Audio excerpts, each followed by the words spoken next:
$12,000. That was the sticker price on the heavy-duty pickup I thought would finally give me some freedom. I did not know I was actually paying for a front-row seat to my family's destruction. That truck cost me my marriage, my father's love, and my reputation in Briar Glen. It stripped away every lie I had spent 33 years protecting. Looking back at the wreckage of my life, I have to say, it was a bargain. The ceiling fan in my living room clicked with a rhythmic, irritating tick that I had been meaning to fix for 6 months. I sat at the kitchen table, the surface cluttered with bills, pay stubs, and a calculator that seemed to judge me with every total it displayed.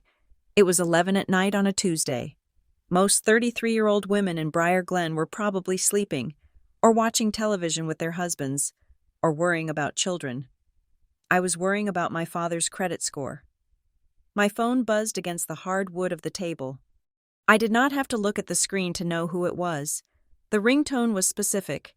It was the default chime I had assigned to the Griffin family group chat, a digital tether that never seemed to have enough slack. I ignored it. I looked back at the spreadsheet on my laptop. I worked as a logistics coordinator for a mid-sized regional distribution center, a job that required obsession with detail and the ability to foresee disasters before they happened. I was good at it. I was steady. I was reliable. And that reliability had become the noose around my neck. My husband, Ethan, walked into the kitchen, rubbing a towel over his wet hair. He looked at the spread of papers and offered a sympathetic, tired smile. "You are still at it," he said. "I have to find the money for the property tax supplement." I said, "And your truck needs new tires before winter hits hard." Ethan walked over and kissed the top of my head. He smelled like soap and exhaustion. He worked hard, I knew that, but he also had an ability to disconnect that I envied. When he came home, he was home.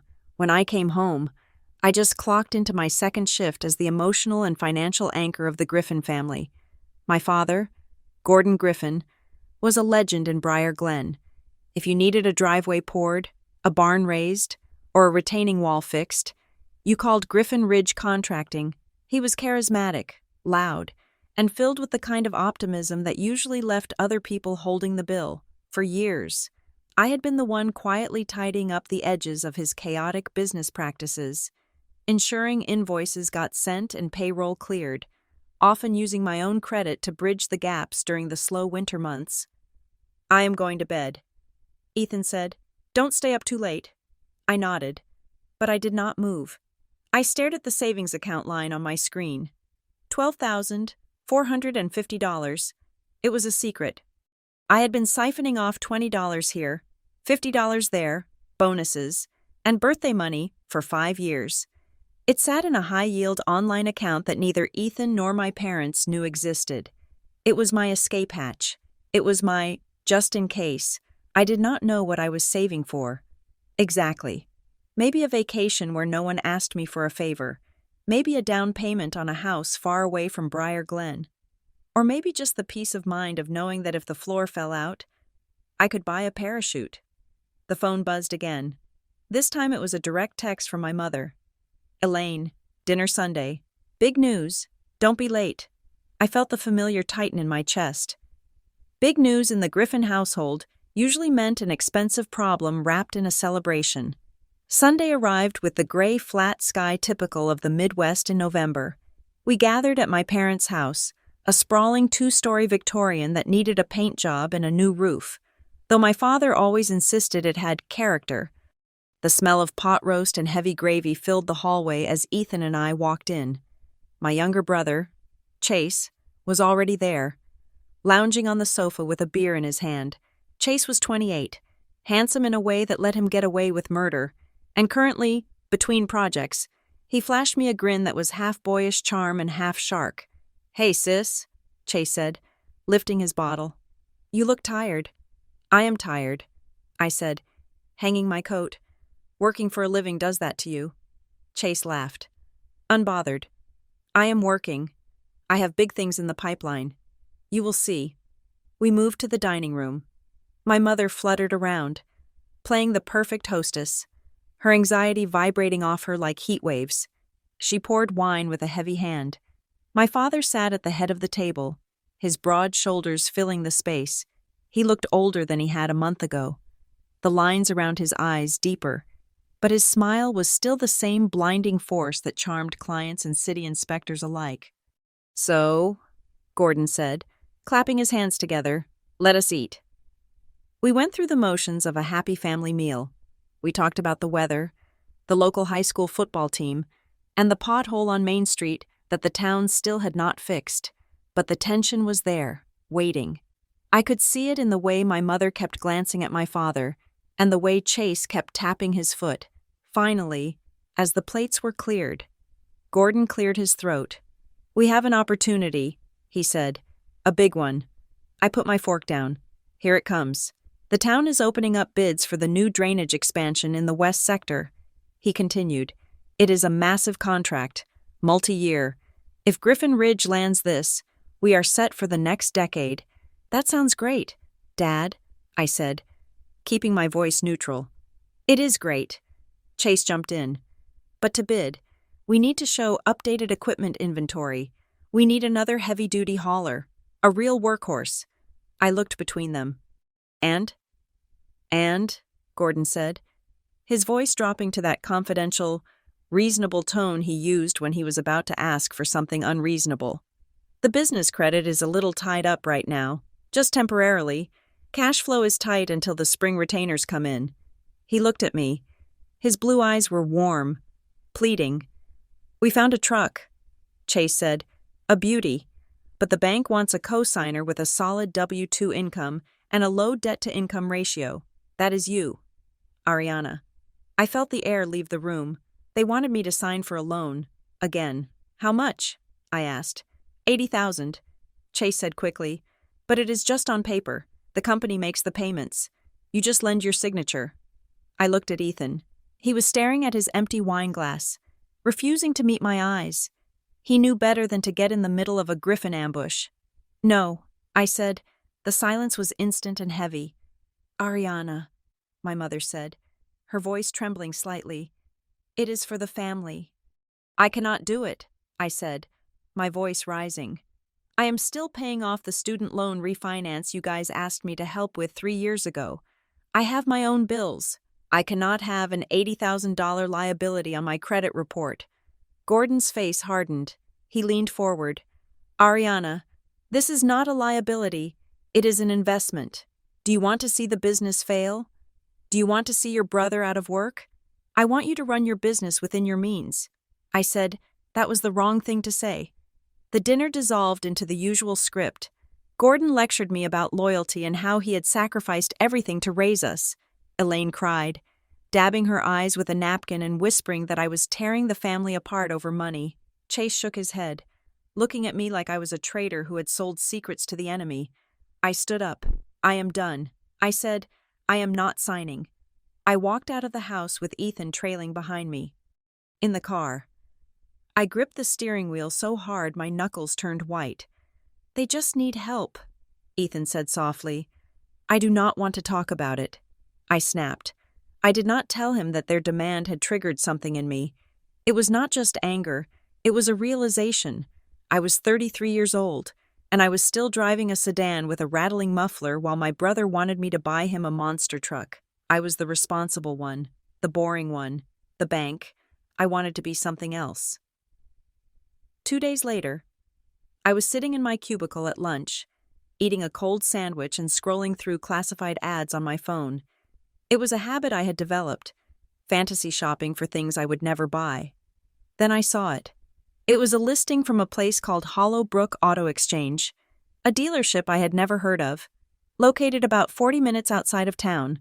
2024, heavy-duty crew cab, diesel, 4-wheel drive, 12,000 miles, clean title. The price made me stop chewing. $28,000. That was impossible. A truck like that, barely a year old, should have been $60,000 or $70,000. Easily, even used. It should have been $50,000. I read the description. Repossession liquidation. Must go today. Cash or certified check only. First come, first served. My heart started to hammer against my ribs. I had $12,000 in my secret account, I could finance the rest through my own credit union, a small personal loan that I could handle. It was impractical. I did not need a heavy-duty truck. I worked in an office. But then I thought about the weekend hauling gig I had always joked about starting, moving furniture, hauling brush, doing the kind of physical, tangible work that felt real. I thought about driving past my father's house in a truck that belonged to me, not the company, not Chase, but me. I called the number. Hollow Brook. A man's voice answered, fast, clipped. I am calling about the truck. I said, the black one. Is the price real? The man laughed. It is real if you get here in the next hour. I have 3 people coming to look at it this afternoon. It is a repo mistake. Bank wants it off the books by 5 o'clock. You come with cash or a draft. You drive it home. I hung up. I looked at my spreadsheet. I looked at the picture of the truck. It was sleek, black, with chrome-running boards and tinted windows. It looked like power. It looked like a no. I left work. I told my boss I had a family emergency. In a way, I did. I was saving myself. Hollow Brook Auto Exchange was less of a dealership and more of a gravel lot with a portable office trailer sitting on cinder blocks. It was tucked behind an abandoned warehouse off the state highway. There were only about 10 cars on the lot, all of them looking decent but parked haphazardly. A man in a cheap gray suit stepped out of the trailer. He was thin, with slicked back hair and a nervous energy that made him constantly check his watch. You must be Ariana, he said. I am Miles Ketter. He led me to the truck, up close. It was even more impressive. It towered over me. The paint was flawless. The tires still had the little rubber nubs on them. Why is it so cheap? I asked, running my hand along the fender. Miles shrugged.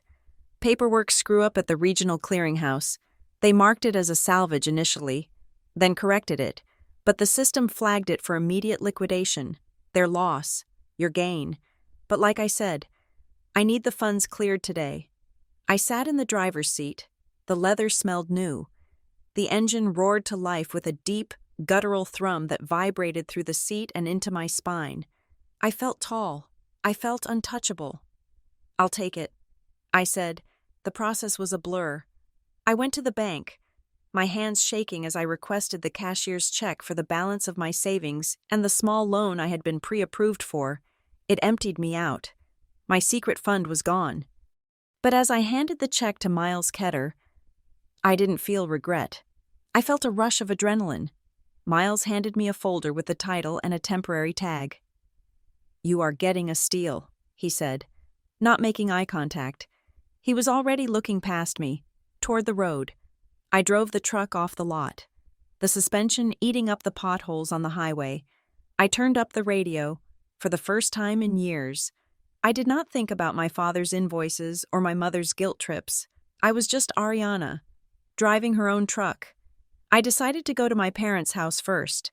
It was petty, maybe, but I wanted them to see it.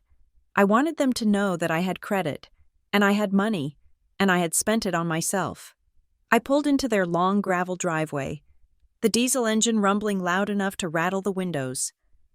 My father was in the yard, talking to Chase. They both turned. Their expressions went from confusion to shock. I parked and hopped out. It was a long drop to the ground. What is this? Gordon asked, walking over. He did not look impressed. He looked wary. I bought it, I said, leaning against the door. I got a deal. You bought it? Chase walked around the front, kicking a tire. With what money? You said you were broke. I said I could not co-sign an $80,000 loan. I corrected. I had some savings. Gordon was not looking at the tires. He was looking at the windshield, then at the door panel. His face had drained of color. He looked pale, almost sick. Where did you get this? Gordon asked. His voice was tight. A place called Hollow Brook. Over in the next county, I said. Gordon stiffened. He looked at Chase, a sharp, warning glance. Let me see the VIN, Gordon said. What? Why? Just let me see the damn number. Ariana? He snapped. I stepped back, startled by his tone. He moved past me, opening the driver's door and peering at the sticker on the jamb. He stared at it for a long time. When he stood up, he looked like he had seen a ghost. "You need to park this," he said low. "Excuse me?" "Park it. In the barn. Around the back. Do not drive it. Dad, I just bought it. I am not parking it in your barn. I am driving it home." Gordon grabbed my arm. His grip was hard. "Ariana, listen to me. There are things about these auctions. Sometimes the titles are messy. I need to check something with my contacts. Just keep it out of sight until we talk." I pulled my arm away. "You are just mad because I did not buy it for you," I said. I climbed back into the truck and slammed the door. As I reversed out of the driveway, I saw my father take his phone out of his pocket, dialing frantically. Chase was just standing there, watching me with a look I couldn't place. It wasn't jealousy anymore. It was fear. The drive home felt different. The adrenaline had soured into anxiety. Why had he reacted like that? Gordon was a control freak, but he usually loved new machinery. When I got to my house, I parked in the driveway. Ethan was not home yet. I sat in the cab for a moment, the silence of the neighborhood pressing in. I started looking around the interior. Really looking this time. I opened the glove box. The manual was there, crisp and clean. I pulled it out. On the inside cover, written in blue ink, was a name. Benton Civic Solutions. I frowned. That wasn't the name of the previous owner Miles had mentioned. He had said it was a private contractor from out of state.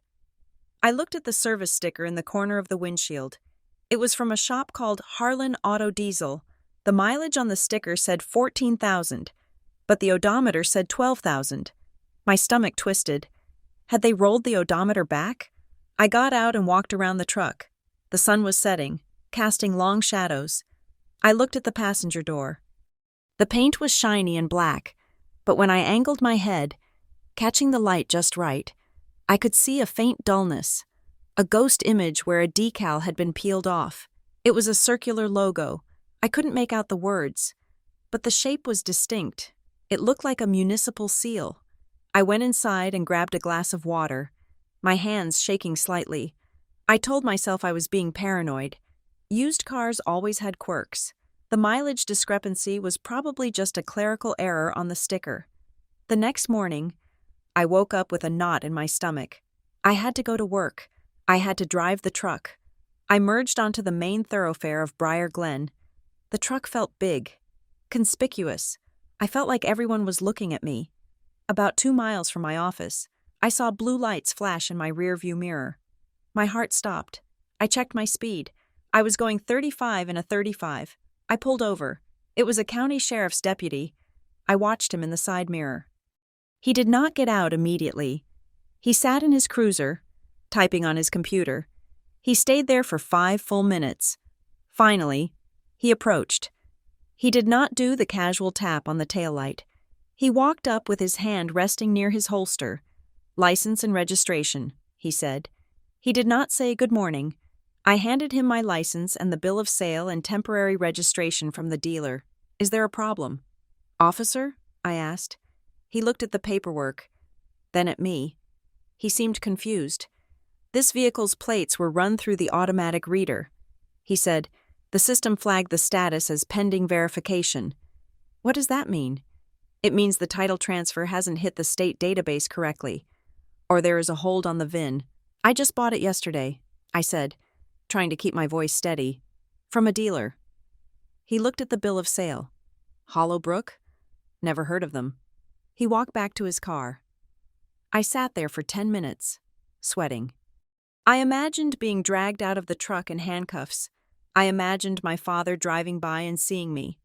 The officer came back. He handed me my license. "I am going to let you go with a warning, but you need to get this to the DMV immediately. Today, the system is showing a conflict with the VIN. If you get pulled over again and it's not cleared, we might have to impound the vehicle until it's sorted." "Impound it? Just get it fixed, ma'am." He walked away. I waited until he pulled out before I started the engine. My hands were so slick with sweat, I could barely grip the wheel. I called work and told them I would be late. I drove straight to the DMV, bypassing the long line and going to the information desk. I felt frantic. I waited for an hour. When my number was finally called, I walked up to the window. The clerk was a woman named Gladys who had worked there since I was a child. She knew everyone. "Hi, Gladys," I said. "I just need to clarify a title issue on a truck I bought."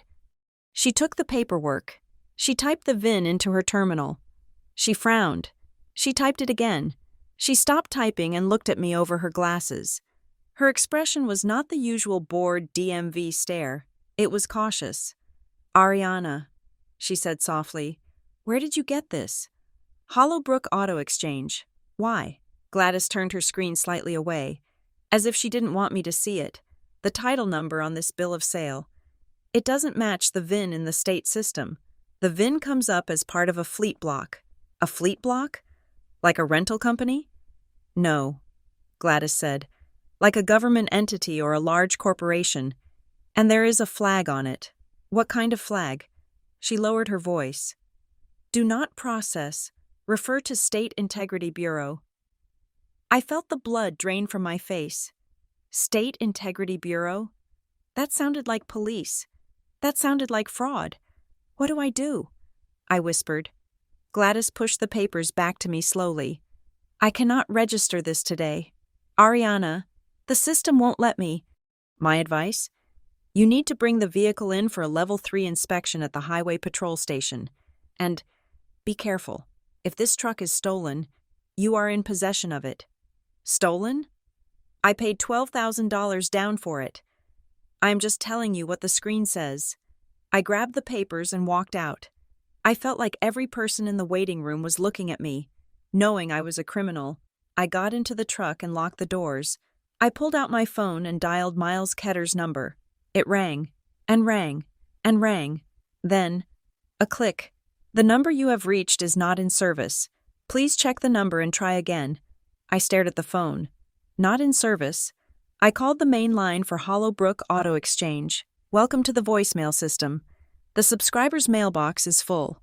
I sat there in the DMV parking lot, the massive engine of the truck idling beneath me, the bargain, the deal of the century. I thought about my father's face when he saw the VIN. He hadn't been surprised that the truck was cheap. He had been terrified. He knew.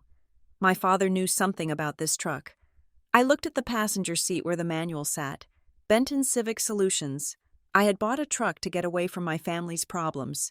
Instead, I had just driven a 4-wheeled felony right into the middle of my life.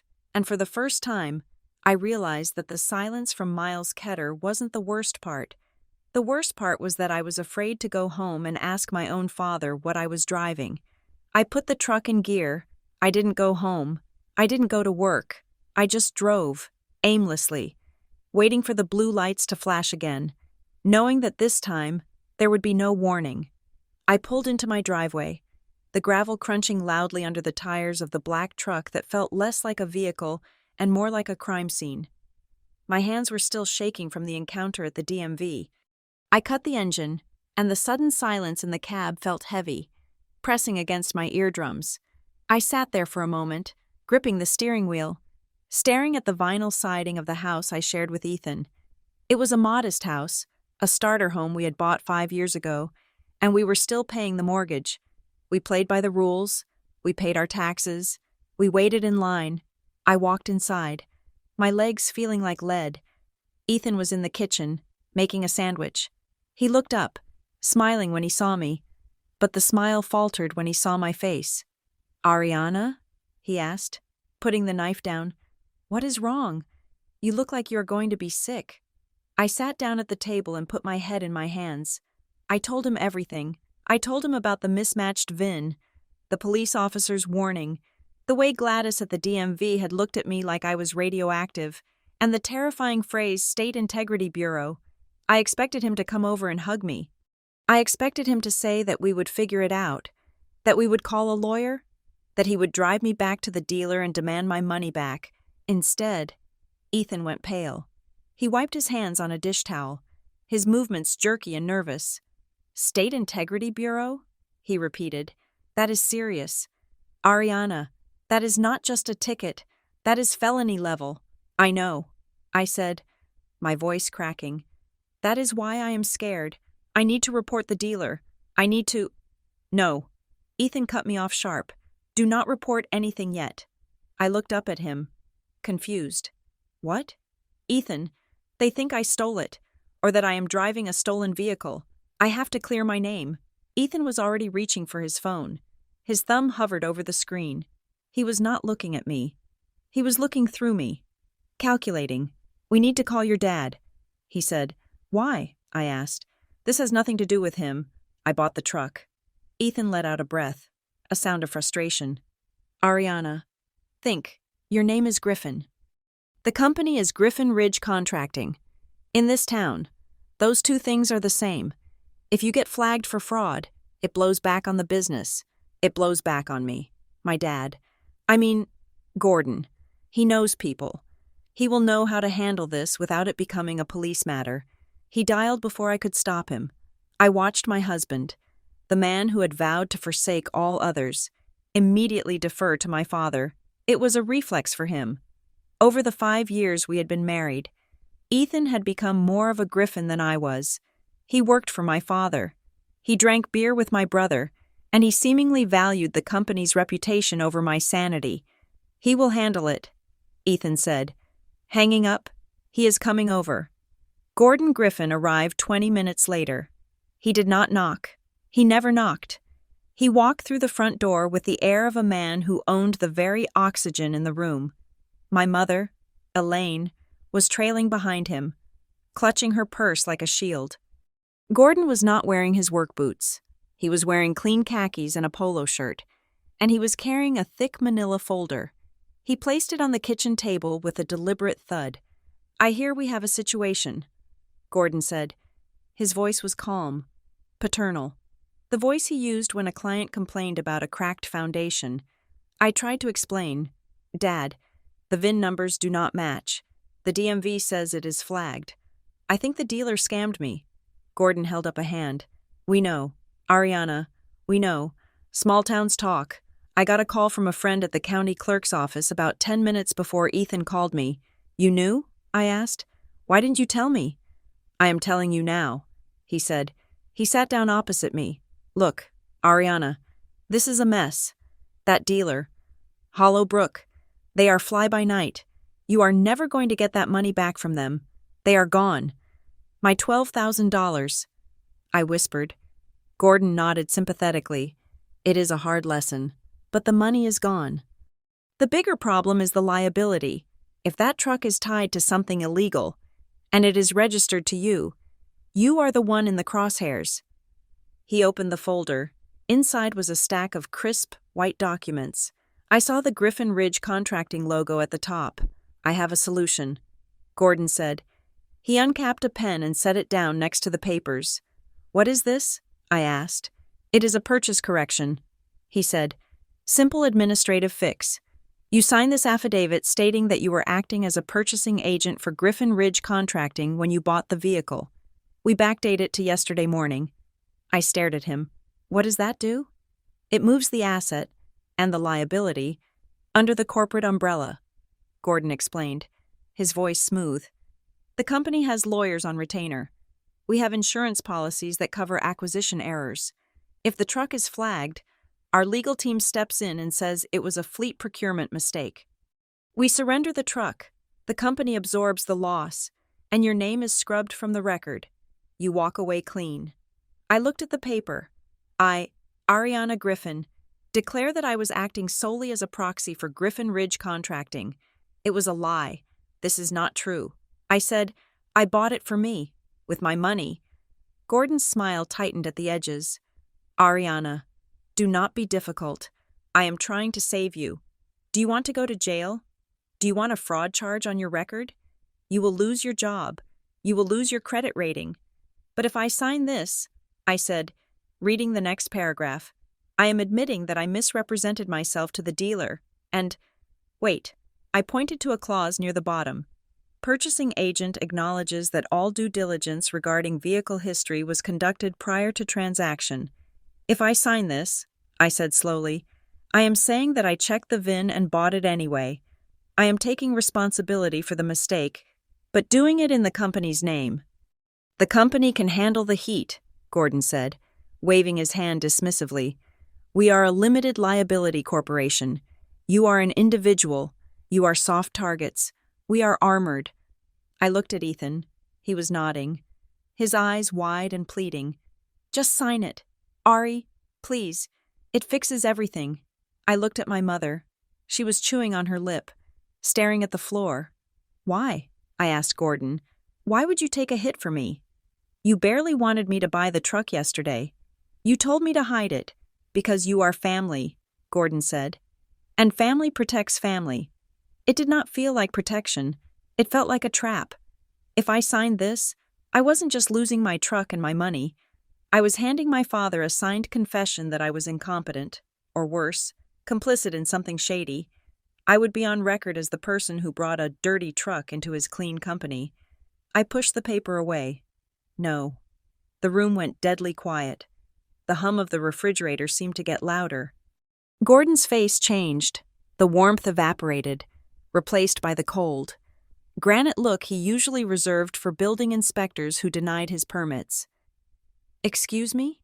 he said softly. "I am not signing it." I said, my voice shaking but my resolve hardening. I did not buy it for the company. I bought it for me. If there is a problem with the truck, I will go to the police and tell them exactly what happened. I will tell them about Miles Ketter. I will tell them about the fake title. I will tell the truth. Gordon stood up. He loomed over the table. You are being selfish. Ariana, you are being a child. You think the police care about your truth? They care about convictions. You are walking into a fire, and I am offering you a bucket of water. I am not going to lie for you. I said, lie for me? Gordon laughed. A harsh, barking sound. I am trying to clean up your mess. You are the one who went out and bought a piece of junk from a criminal because you wanted to play big shot. Ariana, please. My mother spoke up for the first time. Her voice was thin and watery. Do not do this. Do not tear the family apart over a truck. Your father is working so hard. Chase is depending on this new contract. If there is a scandal, if the police start digging into the family name because of you. She started to cry. Quiet. Hitching sobs that I had been trained since childhood to fix. I felt the familiar guilt wash over me. The urge to smooth it over. To say okay. To be the good daughter. But then I looked at the pen. I looked at the legal language that would turn me into a scapegoat. I am sorry, Mom. I said, but I can't. Gordon snatched the papers off the table. He shoved them back into the folder. Fine, he spat. Do it your way. But when the State Integrity Bureau comes knocking on your door with a warrant, do not call me. Do not ask for money for a lawyer. You are on your own. He stormed out. Elaine lingered for a second, looking at me with wet, disappointed eyes, as if I had just slapped her. Then she followed him. I sat there in the silence. Ethan was still standing by the counter. He looked at the closed door, then at me. You should have signed it, he said. I looked at my husband. I did not see a partner. I saw a man who was terrified that his father-in-law would fire him. He is trying to help, Ethan muttered. Walking out of the kitchen, I could not stay in the house. The air felt too thin. I grabbed my keys and went back outside to the truck. It sat there, black and ominous. The bargain. I opened the driver's door and climbed in. I needed to know what I had actually bought. If the VIN was fake, and the title was fake, who did this truck belong to? I started searching. I checked the glove box again. Nothing but the manual with Benton Civic Solutions written in it. I checked the center console. Loose change, a few paper clips, nothing identifying. I moved to the back seat. It was a crew cab. Spacious. I lifted the rear bench seat. Underneath was a jack, a tire iron, and a few empty water bottles. I dug deeper. I pulled up the carpet flap that covered the jack storage. My fingers brushed against something hard and plastic. I pulled it out. It was a black key fob. It didn't have a car logo on it. It looked like an access fob for a secure gate or an electronic door. I reached back into the crevice. There was something else. A phone. It was an old smartphone. The screen shattered in a spiderweb pattern.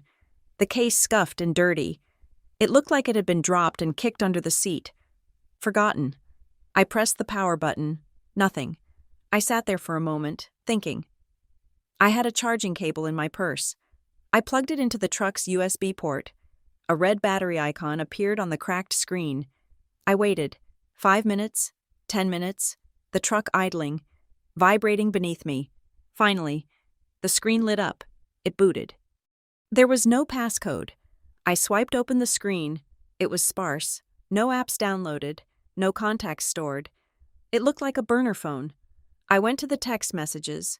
There was one draft. Never sent. They know. I'm moving the files.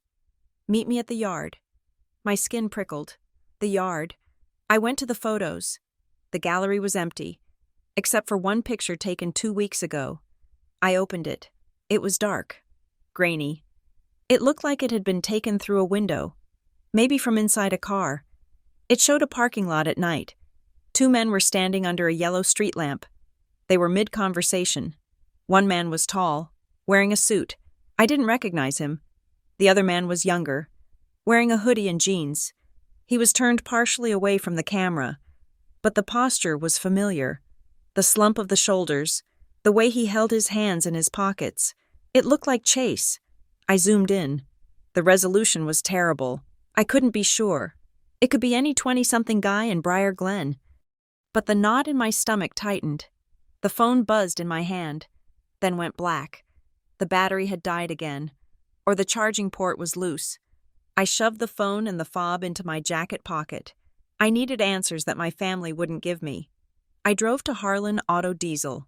It was on the south side of town, a gritty industrial strip that smelled of oil and ozone. I knew the name from the service sticker on the windshield.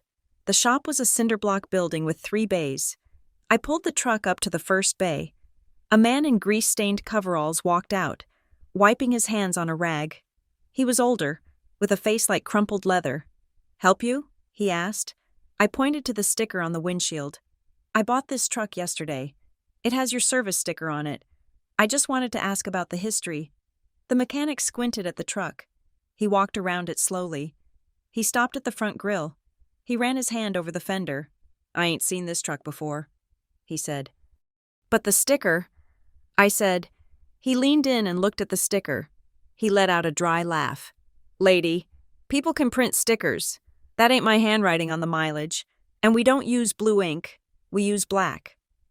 He opened the driver's door without asking. He looked at the VIN plate on the dashboard.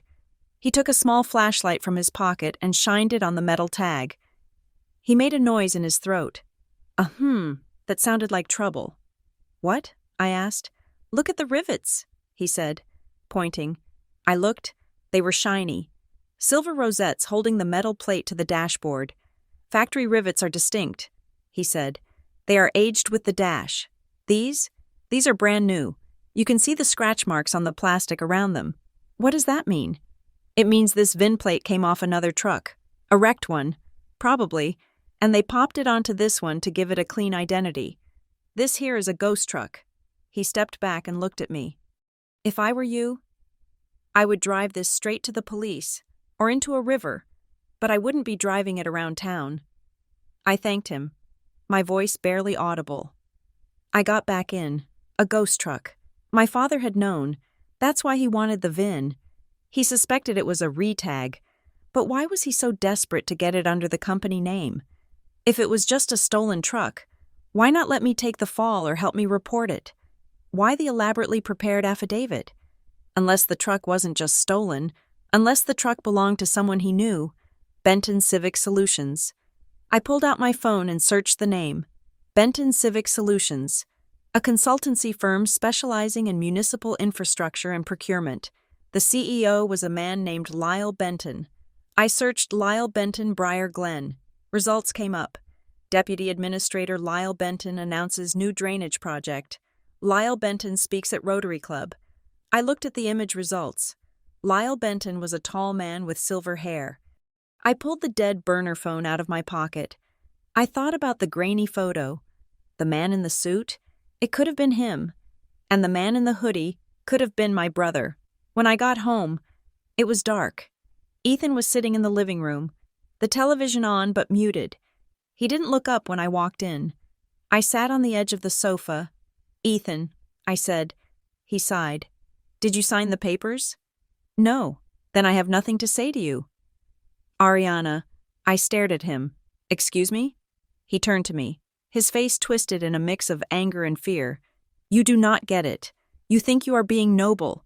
You are being dangerous. Your dad called me. He is furious. He said if you don't fix this by tomorrow, he is going to have to distance the company from us. From us? Ariana? That means my job. So you want me to lie to save your job? I asked quietly. I want you to be part of this family, he shouted. He stood up, pacing the small room. You are always like this, always keeping score. Always thinking you are better than them. They are trying to survive. Business is hard. Sometimes you have to bend the rules. Is that what this is? I asked. Bending the rules? Ethan, the VIN is fake. The truck is a ghost. Someone went to a lot of trouble to hide what this truck is. So let Gordon handle it, he screamed. Why do you have to be the detective? Just give him the truck and sign the paper. He stopped pacing and looked at me. His eyes were wet. I can't lose this job. Ari, I can't go back to framing houses for $15 an hour. I am a project manager now. I have a future. Please, just sign the form. I looked at him, really looked at him. I saw the fear, but I also saw the selfishness. He wasn't asking me to do what was right. He wasn't asking me to protect myself. He was asking me to set myself on fire so he could stay warm. I am not signing. I said. Ethan stared at me for a long moment. Then he shook his head. Then you are on your own, he said. He walked into the bedroom and slammed the door. I heard the lock click. I grabbed a blanket from the linen closet and curled up on the sofa. I didn't sleep. Every time a car drove down the street, I tensed, expecting it to be the police. 2 days passed in a blur of tension. Ethan spoke to me only in monosyllables. At work, I jumped every time the phone rang. On Thursday, the certified letter arrived. I had stayed home from work, claiming a migraine. The mail carrier knocked on the door. I signed for the envelope with a shaking hand. The return address was State of Illinois, Department of Revenue, Investigative Division. I opened it at the kitchen table. Notice of Recoverable Asset Inquiry. Dear Ms. Griffin, our records indicate that you are in possession of a vehicle bearing VIN number, recently purchased from Hollowbrook Auto Exchange. Please be advised that this vehicle has been identified as a material asset in an ongoing investigation regarding fraudulent conveyance and title manipulation. You are hereby ordered to present the vehicle for inspection at the District 4 Highway Patrol Station within 72 hours of receipt of this notice. Failure to comply may result in the issuance of a warrant for obstruction of justice and possession of stolen property. This vehicle is currently classified as evidence. I dropped the letter. The paper drifted to the floor. 72 hours. I was cornered. If I took the truck in, they would seize it. I would be interrogated. If I told them where I bought it, and they found out about the purchase correction my father had tried to make me sign, it would look like we were all conspiring together. But if I didn't take it in, I was a criminal. I looked out the window at the truck. It was gleaming in the afternoon sun. I had wanted independence. I had wanted something that was mine. Now, I had it. I was the owner of a crime scene, and the only people who knew the truth were the ones waiting for me to take the fall. My phone chimed. A text from Ethan. Dad says bring the truck to the yard tonight. Last chance. I looked at the burner phone sitting on the table next to me. I looked at the black key fob. I picked up the keys to the truck. I wasn't going to the yard. And I wasn't going to the police. Not yet. I had 72 hours. If this truck was a puzzle box, I had 3 days to solve it before they took it away. And I was starting to realize that the answer wasn't in the engine or the VIN plate. It was in the data I had found under the seat. I grabbed the letter, the fob, and the broken phone. I walked out the door. I was done being the victim. If my family wanted a villain, I would show them what happens when the responsible one stops following orders and starts following the money. Tessa Moreland's office was located above a bakery on 4th Street, a space that smelled perpetually of yeast and stale coffee. It was not the kind of office with mahogany desks and leather chairs. It was a room filled with filing cabinets that did not quite close, and a window that rattled every time a heavy truck drove by.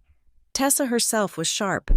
A woman in her 50s with gray hair pulled back into a severe knot, and eyes that had seen every version of a lie Briar Glen had to offer. She pushed the certified letter from the State Integrity Bureau across her desk back to me. She took off her reading glasses and rubbed the bridge of her nose. "This is not a parking ticket, Ariana," she said. Her voice was dry, lacking the comforting cadence I had hoped for. "I know," I said. "That is why I'm here. I did not steal that truck. I paid for it. I have the bill of sale." Tessa looked at me. She did not look sympathetic. She looked pragmatic. "In the eyes of the law, possession is 9/10 of the conviction," she said. "If that truck is stolen, or if the title is washed, you are currently in possession of stolen property. The fact that you paid for it just makes you a victim of fraud. But it does not absolve you of the liability of holding the asset. If the VIN is altered, that is a felony. But I did not alter it," I argued. "Can you prove that?" she asked. "Can you prove you did not buy it knowing it was hot? Can you prove you are not part of the ring that is moving these vehicles?" I stared at her. "I am a logistics coordinator. My father is Gordon Griffin. We are not criminals." Tessa sighed. She leaned forward, clasping her hands. "Listen to me closely. The State Integrity Bureau does not get involved for a single stolen pickup. They get involved when there is a pattern, large-scale fraud, racketeering. If they sent you this letter, they are already building a case. And right now, you are the easiest brick to pull out of the wall." "So what do I do?" I asked, my voice trembling.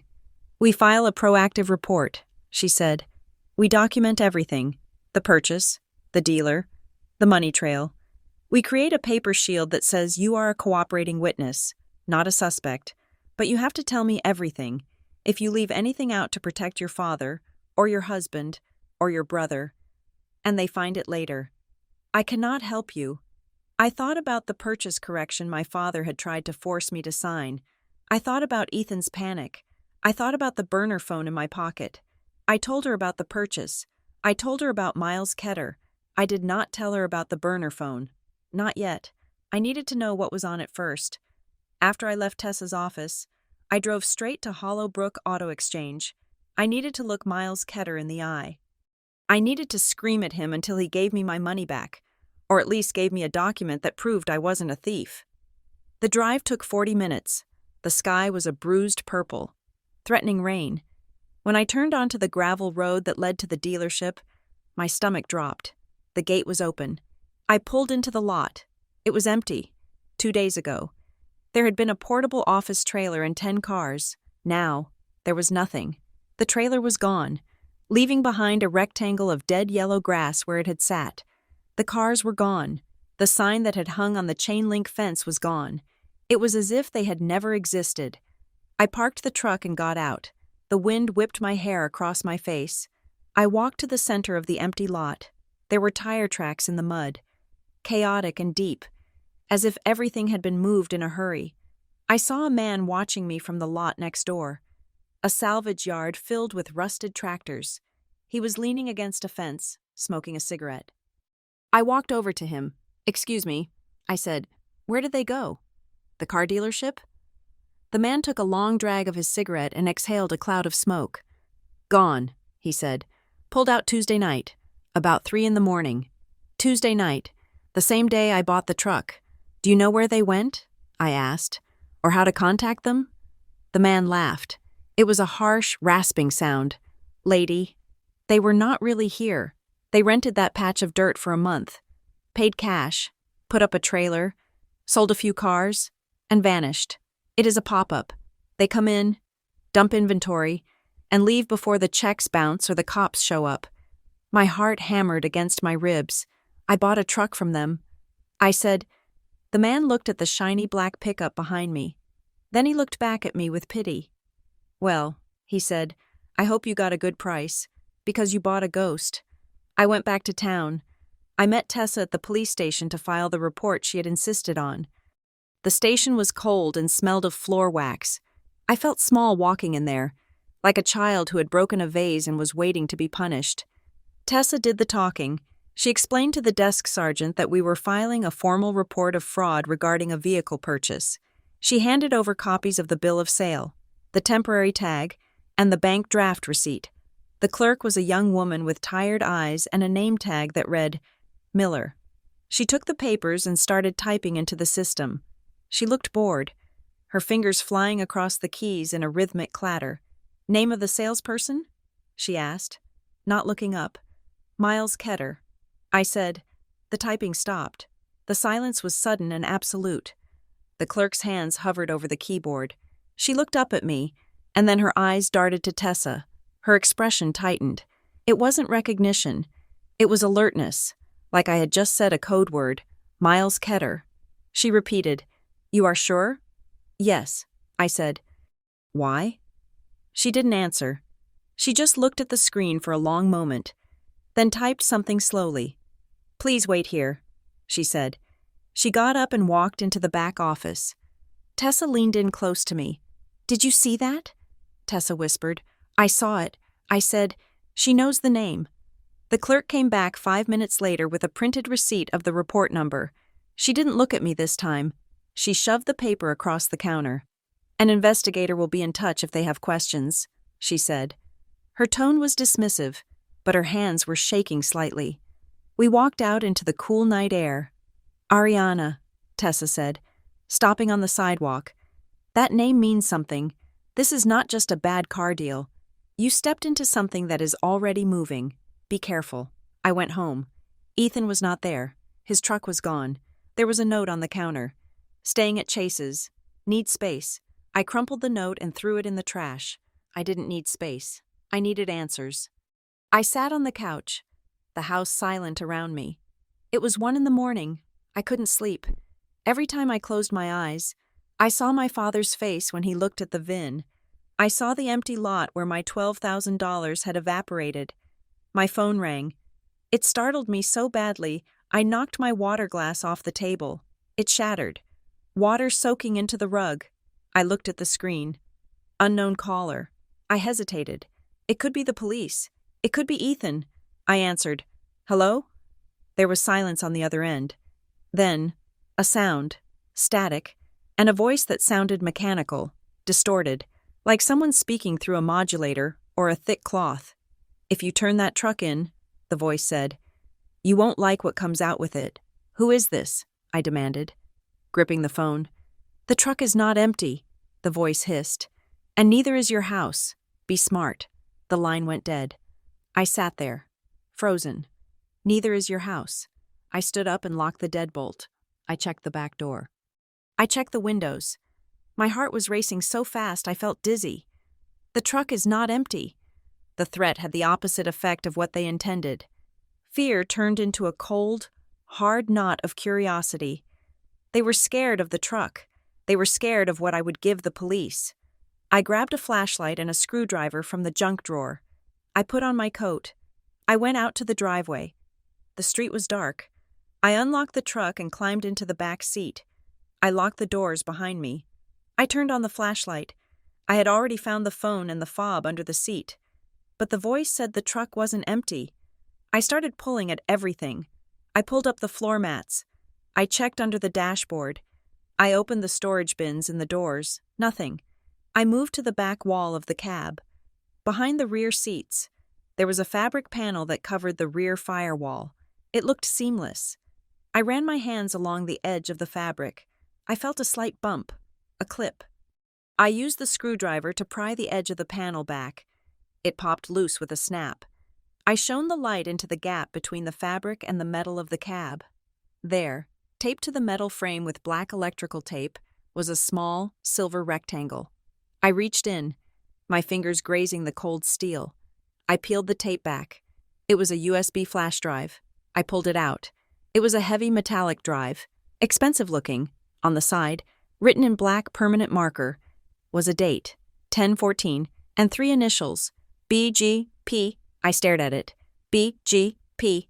I didn't know what it meant, but I knew I couldn't look at it here. If my house was watched, if my phone was tapped, I needed Tessa. I called Tessa. She didn't answer. I called again. She picked up on the third ring, her voice groggy. Ariana? It is 3 a.m. I found something. I said, in the truck.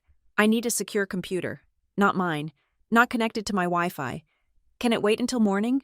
No. I said, someone just called me and threatened me. They know I have the truck. Meet me at the office, she said, her voice instantly awake. Bring the drive. Park around the back. 20 minutes later, we were in Tessa's office with the blinds drawn. She had an old laptop that she kept air-gapped, disconnected from the internet, for sensitive client files. She plugged the USB drive in. The computer hummed. A window popped up. The drive was full. Gigabytes of data. Tessa clicked on the first folder. It was labeled Invoices. Q3. She opened a spreadsheet. It was a master ledger. Rows and columns of numbers. This looks like municipal billing, Tessa muttered, adjusting her glasses. She scrolled down.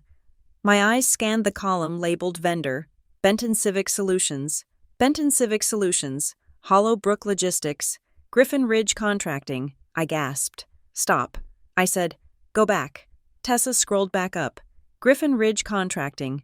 Service, Emergency Drainage Repair, Sector 4. Amount, $45,000. Date, September 12th. September 12th? I said, I do the books for Dad sometimes. We didn't have a job in Sector 4 in September. We were working on the high school renovation. Tessa opened another file. This one was a PDF. It was a scanned invoice on my father's company letterhead. It looked authentic. It had his signature at the bottom, but the itemization was nonsense. 300 yards of aggregate, 40 hours of heavy equipment rental. That is fake. I said, we own our equipment. We don't rent it. And 300 yards of aggregate for a repair? That is enough for a highway. Tessa opened a folder labeled Video Evidence. There were a dozen video files, short, grainy clips. She played the first one. The video was shaky, likely taken from a phone. It showed a construction site at night. A truck, a black heavy-duty pickup identical to mine, was backing up to a loading dock. Men were unloading crates, not construction materials, smaller crates. They looked like electronics or specialized equipment. The camera panned. I saw a man standing by the truck, holding a clipboard. He turned his head. It was my father. Gordon Griffin was standing there, laughing with a man in a suit. The man in the suit handed my father a thick envelope. My father put it in his jacket pocket. I felt like I was going to throw up. That is your father, Tessa said softly. Yes. Who is the other man? I squinted at the screen. It was the same man I had seen in the photo on the burner phone. The silver-haired man. Lyle Benton. I said, the deputy administrator for the town. Tessa paused the video. Ariana, she said, this isn't just fraud. This is a corruption ring. Benton is approving fake invoices for work that isn't happening or is being inflated. Your father's company is billing the town for materials they never used and labor they never performed. Benton approves the payment. The town cuts the check. And my father kicks some of it back to Benton. I finished. That envelope. It was cash. And the truck? Tessa asked. I looked at the black pickup on the screen. It is a mule, I said. They use the trucks to move things. Maybe cash. Maybe the equipment they are stealing and reselling. That is why the mileage was wrong. That is why the VIN was changed. They cycle the trucks so they can't be tracked. And you bought one, Tessa said. I bought the evidence vault, I whispered. I looked at the initials on the flash drive again. B, G, P, Briar Glen Procurement, I said. That is the department Benton runs. Tessa sat back in her chair. This drive proves systematic embezzlement of public funds, she said. If you turn this over to the State Integrity Bureau, your father is going to prison. For a long time. I stared at the paused image of my father's smiling face. He looked so happy, so successful, the hero of Briar Glen. He used me. I said, he wanted me to sign that paper to put the truck in the company name so he could get this drive back. He didn't care about saving me. He cared about saving the evidence. I left Tessa's office at dawn. She kept the drive in her safe. I took a copy of the files on a secure SD card. I didn't go home. I drove to the Griffin Ridge contracting yard. It was 6 in the morning. My father would be there. He was always the first one in. I pulled through the gates. The yard was quiet, filled with the heavy yellow machinery that had been the backdrop of my childhood. I parked my truck right in front of the office door. I walked in. Gordon was sitting at his desk, drinking coffee and looking at blueprints. He looked up when I entered. He smiled, but it didn't reach his eyes. "Ariana," he said, "you are up early. Did you come to sign the papers?" I walked over to his desk. I didn't sit down. "I know about Benton," I said. Gordon went very still. He put his coffee mug down slowly. "I don't know what you are talking about," he said. "I found the drive. Dad, behind the rear panel, B, G, P." He looked at me. The mask of the jovial contractor fell away completely. In its place was a man I didn't recognize, a man who looked tired, dangerous, and trapped. "Where is it?" he asked. His voice was a low rumble. "Safe," I said. "Give it to me." "Ariana." "Why?" "So you can delete the invoices? So you can hide the fact that you are stealing from the town?" "I am not stealing," he snapped, slamming his hand on the desk. "I am surviving. Do you have any idea how hard it is to keep this business afloat? The margins are razor thin." Benton offered a way to smooth out the cash flow. It was just supposed to be a few invoices, just to cover the payroll during the winter. "And then?" I asked. "Then it got bigger," he said, his shoulders slumping. "It always gets bigger. They needed help moving inventory. They needed clean trucks. And you used me." I said, "You let me buy one of your dirty trucks. I didn't know it was that one," he shouted. "Not until you brought it to the house. That truck was supposed to be crushed. When I saw the VIN, I tried to protect you. Ariana, I tried to get it back under the company so you wouldn't be involved. By making me lie? By making me an accomplice? You are already involved," he hissed. He stood up and walked around the desk, closing the distance between us. "Listen to me. Lyle Benton is not a man you say no to. He has friends in the state capitol. He has friends in the union. If that drive gets out, it won't just be me going to jail.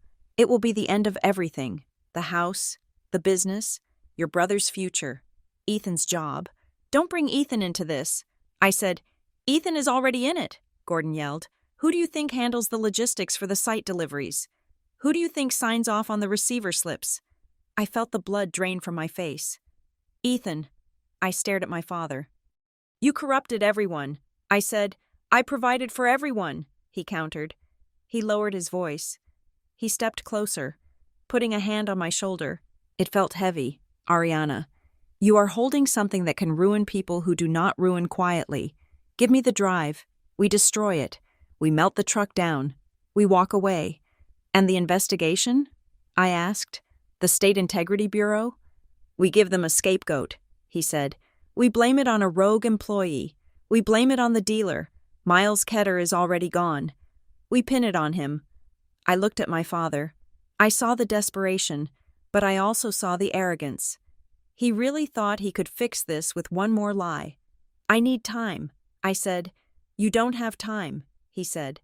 I pulled away from him. I walked to the door. "I am not giving you the drive, Dad. Not yet." "Ariana!" he shouted after me. "You are playing a game you do not understand." I walked out to my truck. My hands were shaking so hard I could barely get the key in the ignition. As I opened the door, a car pulled up next to me. It was my mother's sedan. Elaine jumped out. She looked like she hadn't slept in a week. Her makeup was smeared, her hair messy. "Ariana," she gasped, grabbing my arm. "Thank God. Gordon called me. He said you were here." She looked at the office door, then back at me. "Please," she whispered. "Give him what he wants. You know?" I asked. "You know about the fraud?" Elaine started to cry. "I know he's in trouble. I know he is scared. Ariana, he is doing this for us. For the family. He is a criminal. Mom, he is your father," she wailed. She gripped my jacket. "If you turn him in, do you know what will happen to me? To this family? We will be pariahs. We will lose everything." I looked at my mother. I had always thought she was the victim of my father's domineering personality, but now, looking at her terror, I realized it wasn't just fear of poverty, it was fear of the truth. She had enjoyed the lifestyle the fraud provided. The new kitchen, the vacations. She had looked the other way. "He is protecting us," she sobbed. "No, Mom," I said, gently peeling her fingers off my arm. "He's protecting himself, and he was willing to let me go to prison to do it." I got into the truck. Elaine stood there, weeping in the dust of the construction yard. I started the engine. The rumble of the diesel felt different now. It wasn't the sound of power. It was the sound of a machine that had been built to carry lies. I drove out of the gate. I passed the spot where I had seen the ghost of a decal on the door. Benton Civic Solutions. I realized then that the bargain I had made wasn't just for a truck. I had bought the truth. And the truth was that my entire life, my job, my marriage, my family's standing in Briar Glen, was built on a foundation of rot. I had the flash drive. I had the evidence. I had 72 hours before the state took the truck. I had to decide. Burn the family to save my integrity, or burn the evidence to save the lie. But as I drove, I remembered the voice on the phone. "You won't like what comes out." They had threatened me. My father had threatened me. The decision was already made. I just had to survive long enough to execute it. The phone call from the State Integrity Bureau came 2 hours after I left the Griffin Ridge contracting yard. I was sitting in my car in a grocery store parking lot, staring at the dashboard, my hands still trembling from the encounter with my parents.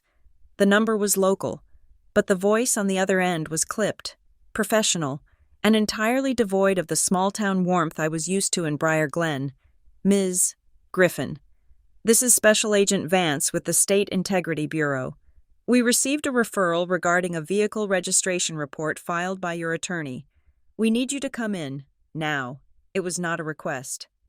I met them at a satellite office in the county courthouse, a sterile room with beige walls and a buzzing fluorescent light that made everything look sickly. Tessa Moreland was with me, her presence the only thing keeping my knees from buckling. Across the table sat Agent Vance and his partner, a woman named Agent Halloway. They did not look like the local sheriff's deputies who waved at you during the 4th of July parade.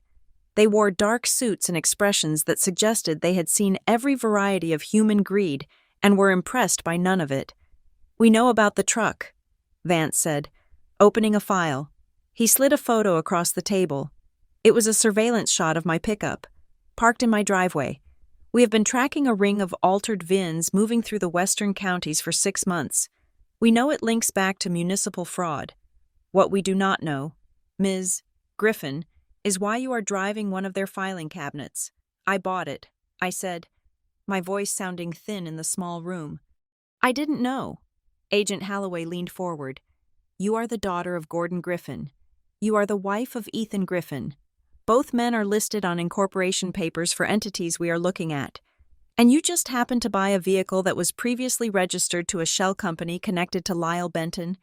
That is a lot of coincidence for one morning." I felt the trap snapping shut. They didn't see me as a whistleblower. They saw me as the weak link in a conspiracy. "I want to help," I said, "but I need to know I am safe. I am not part of this."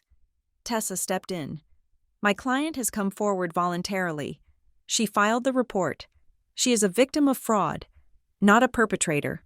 We are prepared to offer full cooperation, provided you can guarantee her immunity from prosecution regarding the possession of the vehicle." Vance looked at me, his eyes cold and assessing.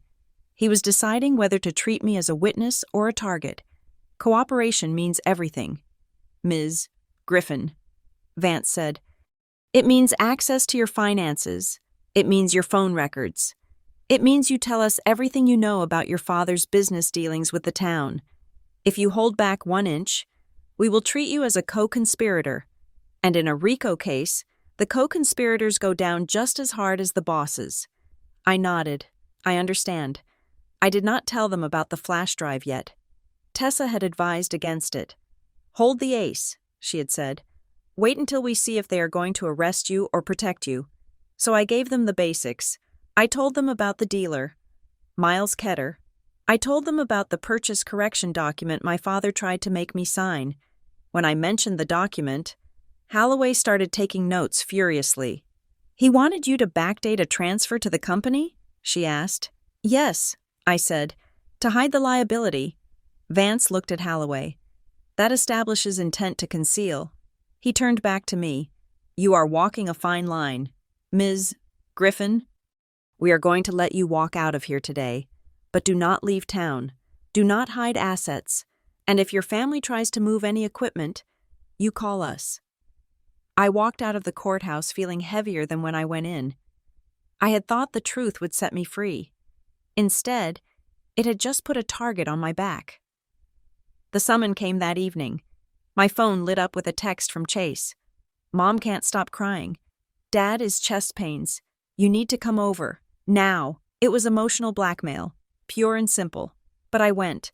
I told myself I was going to get my things, to finalize the break, but deep down, I think I wanted them to look me in the eye and admit what they had done. The atmosphere in my parents' living room was suffocating. The curtains were drawn. My father sat in his leather armchair, looking gray and diminished, a glass of scotch in his hand. Elaine was on the sofa, clutching a tissue.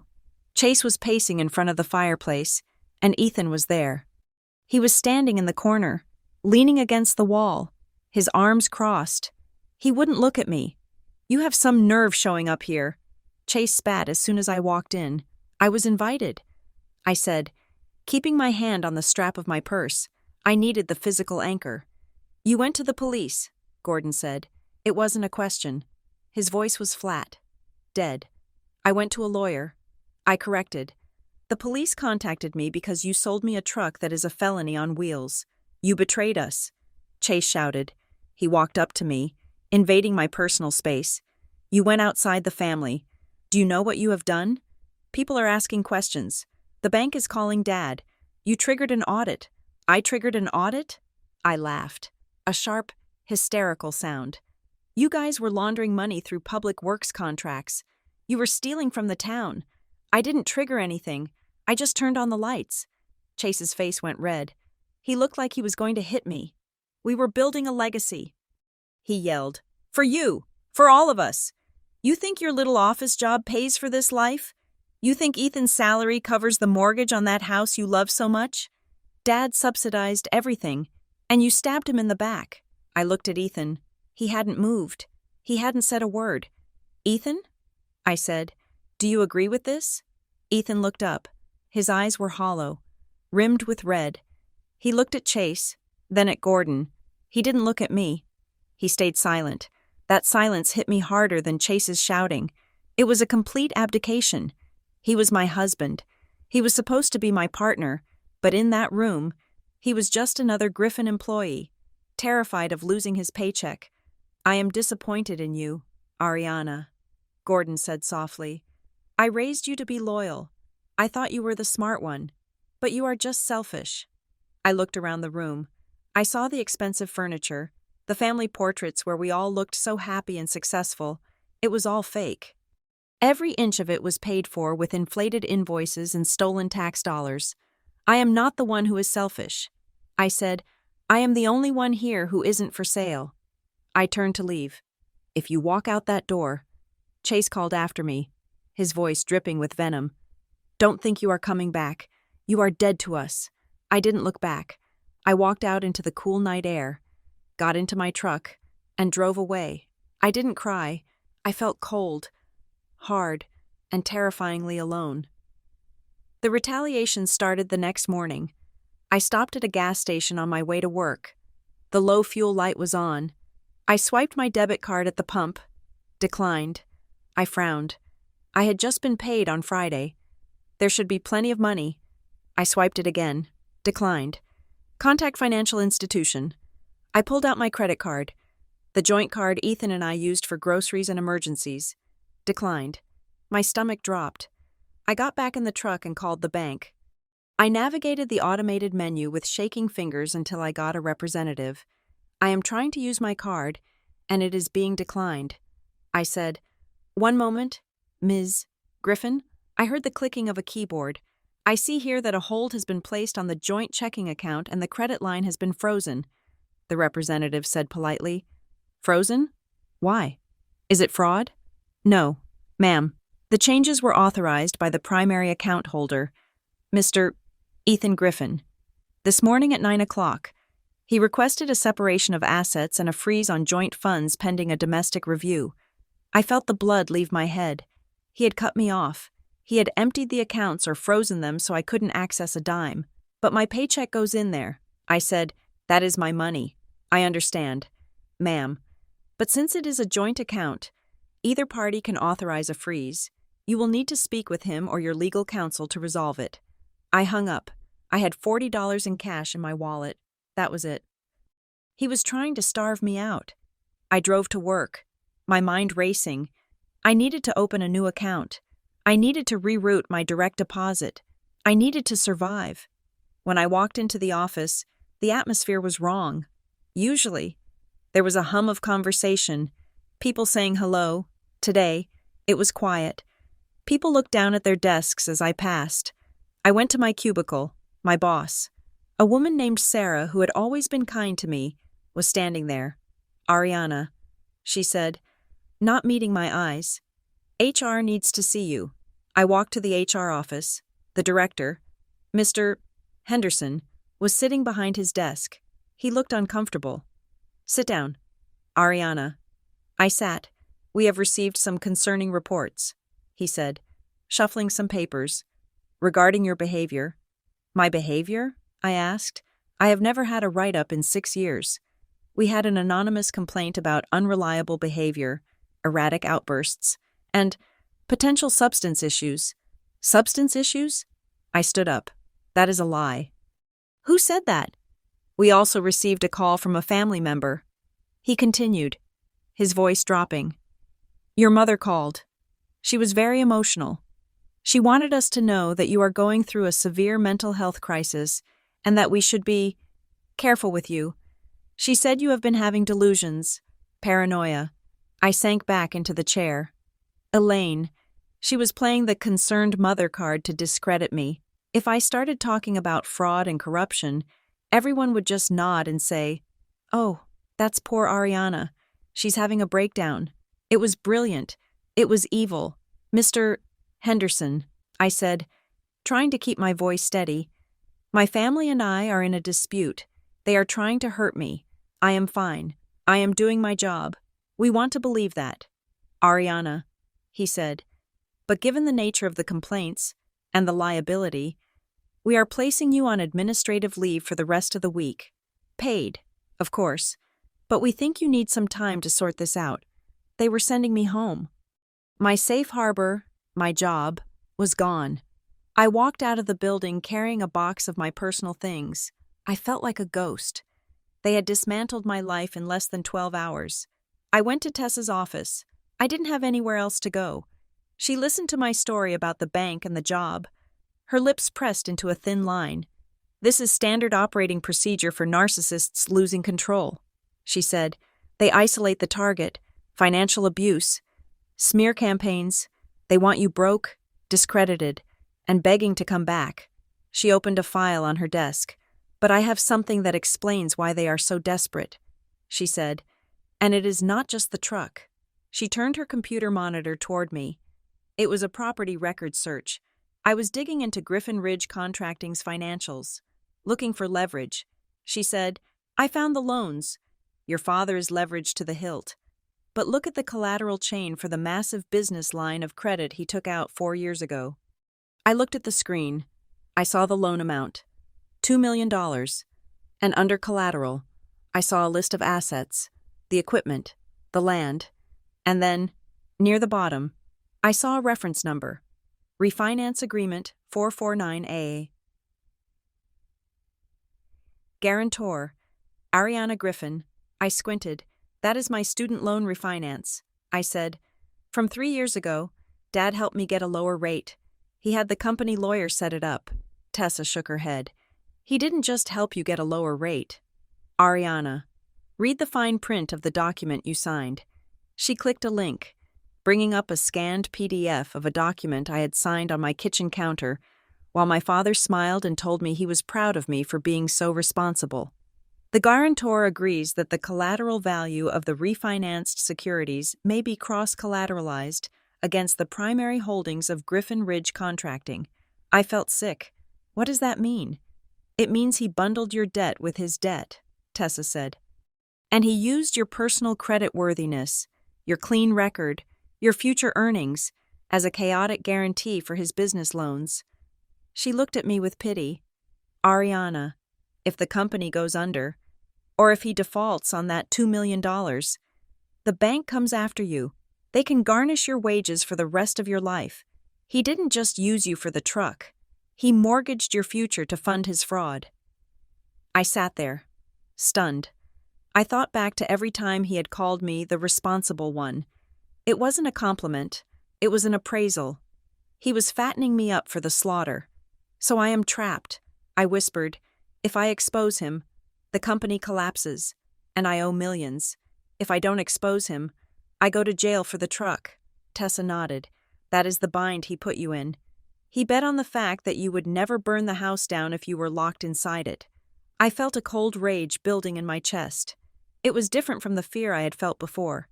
This was clarity. He thinks I won't burn it down. I said, he is wrong. We turned back to the flash drive. The BGP files. Tessa had confirmed it. BGP stood for Briar Glen Procurement. We found a folder we hadn't opened yet. It was labeled Approvals. Inside were emails, hundreds of them, between an email address at griffinridge.com and a private Gmail account. The Gmail account was LB Consulting, Lyle Benton. The emails were brazen. Lyle. Need the Sector 4 invoices pushed through by Friday. Payroll is tight. Gordon. Upload the revised quantities. I will flag them for emergency approval. Fee is standard 15%. Lyle. There it was. The smoking gun. But then we found the video. It was the last file in the folder. Tessa clicked play. It was a dashboard camera recording. It showed the interior of a car, looking out at a construction site. Rain was falling. In the frame, standing under the overhang of a trailer, were three men, Gordon, Lyle Benton, and Ethan. I leaned in, my breath catching in my throat. Ethan was holding a clipboard.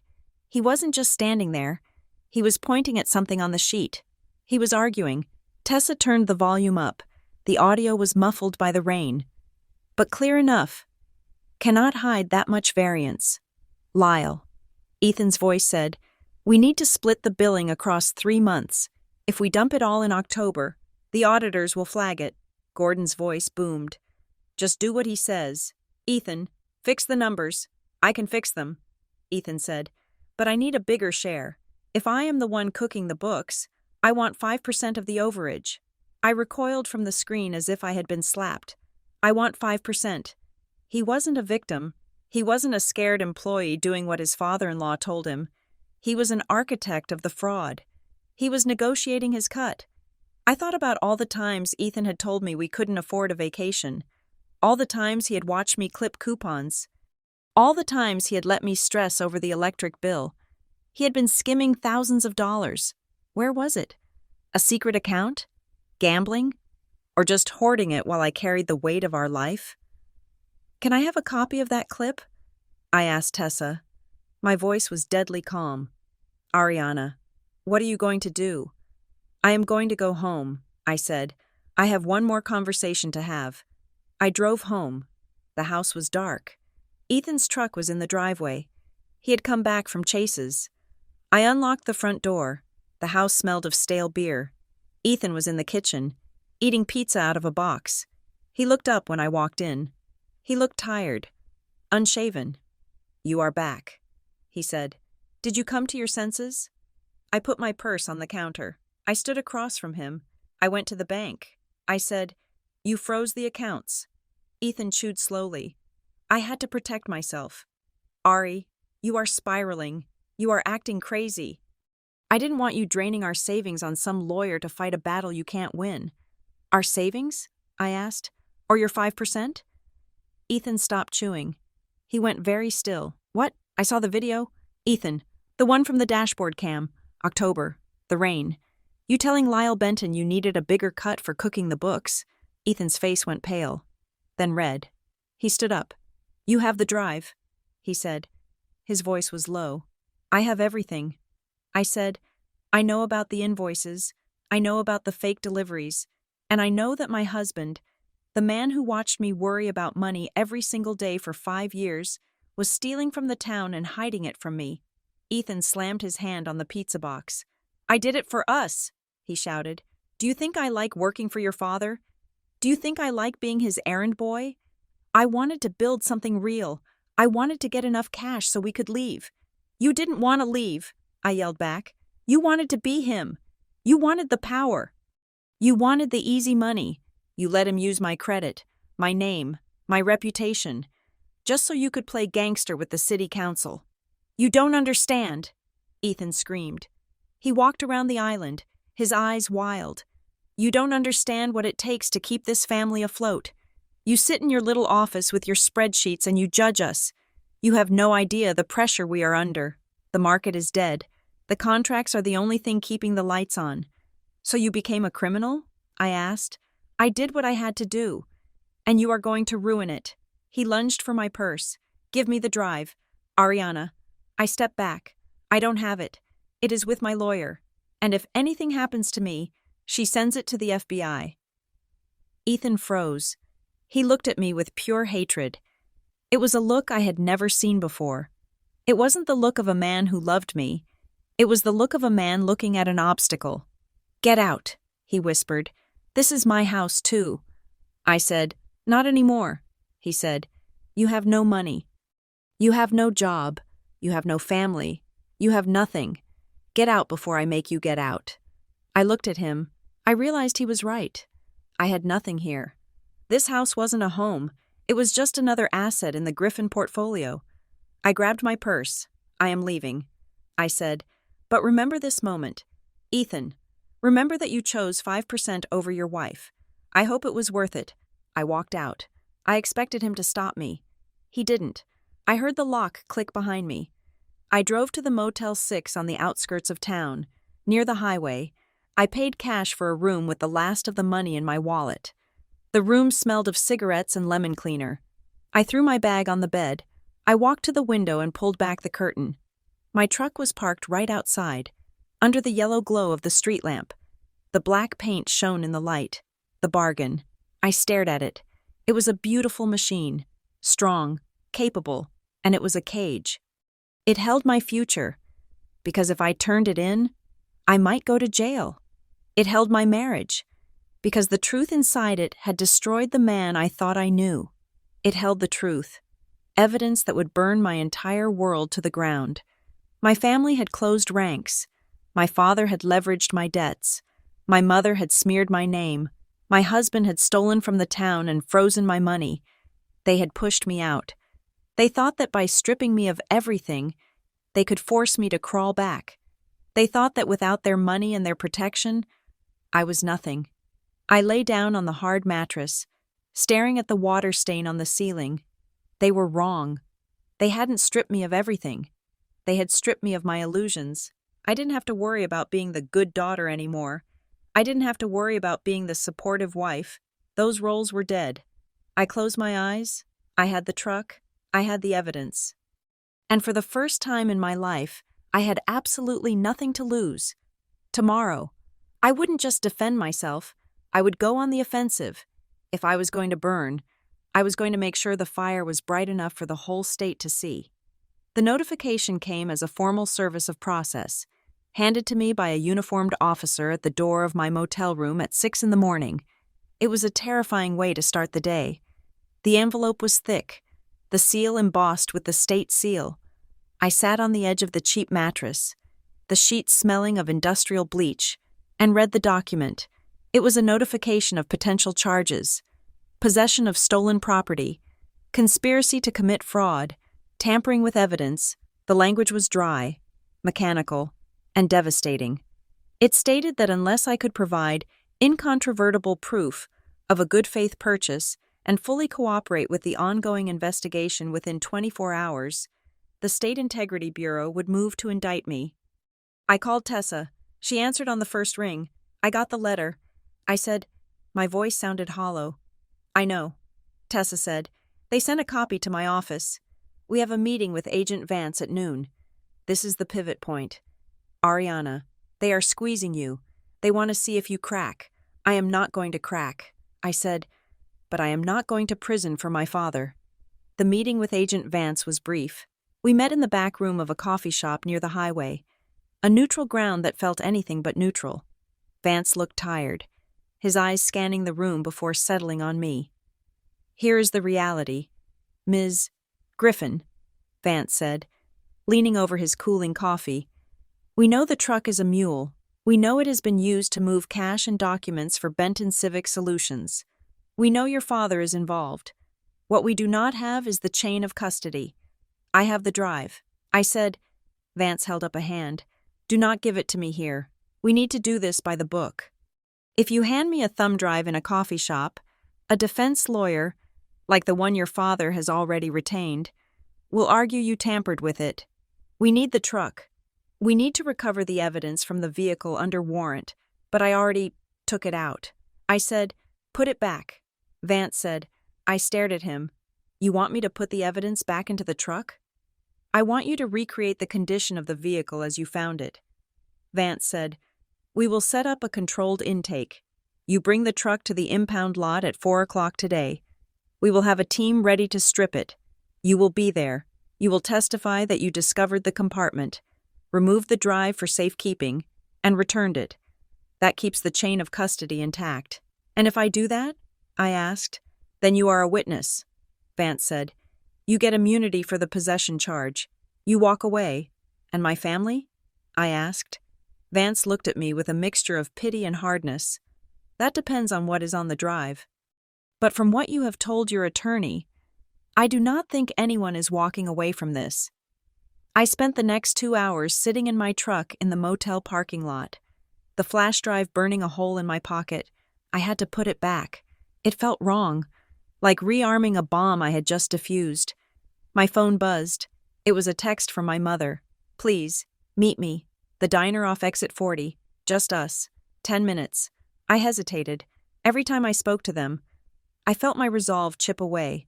But I needed to know why. I needed to hear it from her. I drove to the diner. It was a Silver Bullet-style place, chrome and neon, sitting lonely against a backdrop of cornfields. I parked the truck where I could see it from the window. Elaine was sitting in a booth in the back. She was wearing sunglasses, even though it was overcast. When she took them off, her eyes were swollen, rimmed with red. She looked 10 years older than she had a week ago. You look terrible, she said, her voice shaking. I am living in a Motel 6, Mom. I am about to be indicted. I think I am allowed to look tired. Elaine reached across the table, her hands fluttering like nervous birds. She tried to touch my hand. I pulled back. Ariana, please, she whispered. You have to stop this. You do not know what you are doing. I know exactly what I'm doing. I said, I am saving myself. You guys threw me to the wolves. We didn't throw you, she hissed, looking around to see if anyone was listening. We were trying to save the company. She took a breath, tears spilling over. It started 2 years ago, she said, the expansion into the Tri-County area. Gordon wanted to be big. He leveraged everything, the house, the equipment, the land. He took out loans he couldn't service. I stared at her, but he always said business was booming. He lied. Elaine said, he is a proud man. He couldn't admit he had failed. When the economy slowed down, we were underwater, 3 months from bankruptcy. That is when Lyle Benton approached him. Benton knew. Benton knows everything in this town, she said. He offered Gordon a lifeline, inflated contracts, guaranteed bids.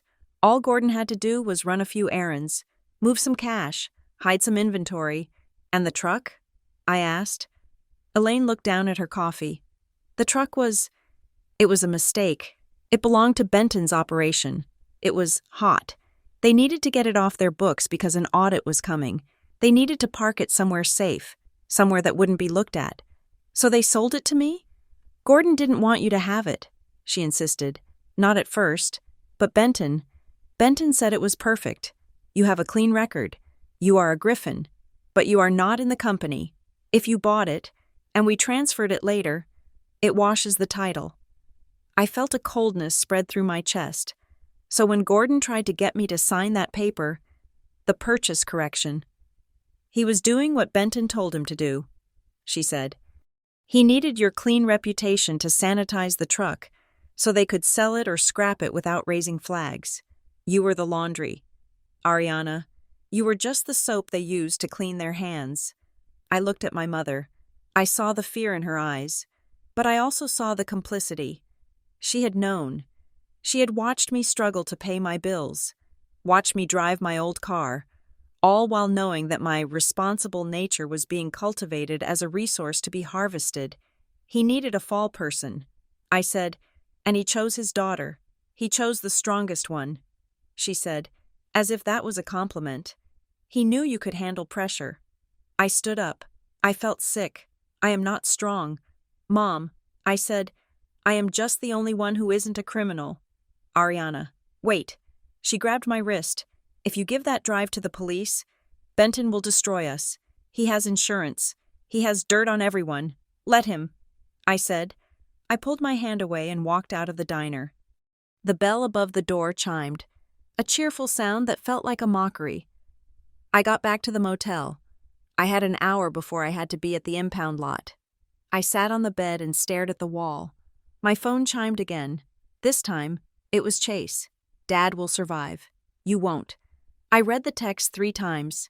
It was short, brutal, but there was something off about it. It didn't sound like a threat from a position of strength. It sounded like panic. It was the lashing out of a child who realizes the adults are not coming to save him. I deleted the thread. I was done with their words. I needed to prepare the truck. I went out to the parking lot. The afternoon sun was hiding behind heavy gray clouds. The air smelled of rain. I unlocked the truck and climbed into the back seat. I had the flash drive in my hand. I needed to put it back behind the panel. I popped the plastic cover loose with the screwdriver I had kept in the glove box. I froze. The dust inside the compartment was disturbed. I had been careful when I removed the drive. I had touched only the edges. But now, there were clear smudges in the grime on the metal frame, scratches on the plastic clips that looked raw, white against the gray trim. Fresh marks. Someone had been here. I felt a surge of adrenaline. I spun around, checking the windows. The parking lot was empty. When? I had slept in the motel last night. I had been at the diner for an hour. I looked closely at the compartment. It was empty. The drive was in my hand. So they hadn't taken anything. Had they been looking for the drive? Or had they left something? I reached my hand deep into the cavity, further than I had before. My fingers brushed against something paper-thin. I pulled it back. Nothing. I shined my flashlight into the abyss of the fender well. I couldn't see anything. Maybe they just checked to see if the drive was there. Maybe they panicked when they saw it was gone. Or maybe they tampered with the truck itself. I got out and checked the wheel wells. I checked the exhaust pipe. I checked the brake lines. I didn't know what I was looking for. A bomb? A tracker? My phone rang. I jumped, banging my head on the doorframe. I looked at the screen. Dad. I stared at the name. Gordon Griffin, the man who had taught me to ride a bike, the man who had sold me out for a drainage contract. I took a deep breath. I pressed the record button on a separate app I had installed that morning, then answered the call. Hello? Gordon? I said. Ariana. His voice was different. The bluster was gone. The anger was gone. He sounded calm, almost businesslike. It was the voice he used when he was closing a deal. I know you are talking to the Integrity Bureau. He said, I said, you haven't turned the truck over yet. He said, I have sources. I am on my way there now. Don't, he said. Give me a reason. Dad, give me one reason why I shouldn't burn this whole thing down. Because I can offer you a better deal than Vance can. He said. I laughed. It was a dry, humorless sound. What can you offer me? My $12,000 back? I can offer you your life back, he said. Listen to me. Bring the truck to the yard instead. We strip it. We crush it. You give me the drive. And then? And then I make a call. He said, the investigation into you goes away. Benton has pull. He can kill the inquiry. Your job? I will talk to the owner. You get reinstated with a raise. The debt? I will pay off your student loan refinance. I will take your name off the collateral. And Ethan? I asked. He paused. Ethan is manageable. He wants to make it work. He will drop the separation order. You go back to your house. You go back to your life. It will be like this weekend never happened. I listened to him list the terms. It was a transaction. He was buying my silence with the things that were already mine.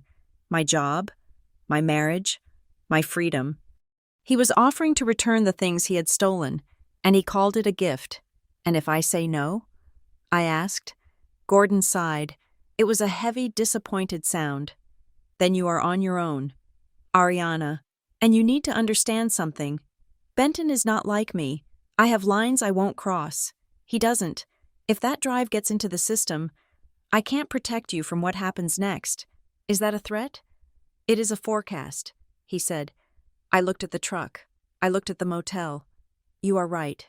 Dad, I said, you can't protect me. You never did. You only protected the company. Ariana, I am going to the police. Gordon, I am going to finish what you started. I hung up. I saved the recording. I felt a strange sensation in my chest. It wasn't triumph. It was grief. Massive, crushing grief. I had just spoken to my father for the last time. I knew it. When I hung up that phone, I wasn't just ending a call. I was becoming an orphan. I drove to the impound lot. It was a fenced-in compound behind the highway patrol station. The sky had finally opened up, and a cold rain was falling, slicking the asphalt. Agent Vance was waiting for me under a metal awning. He was flanked by 2 mechanics in blue coveralls and Agent Halloway. I pulled the truck into the bay. The wipers slapped back and forth. A rhythmic countdown. I turned off the engine.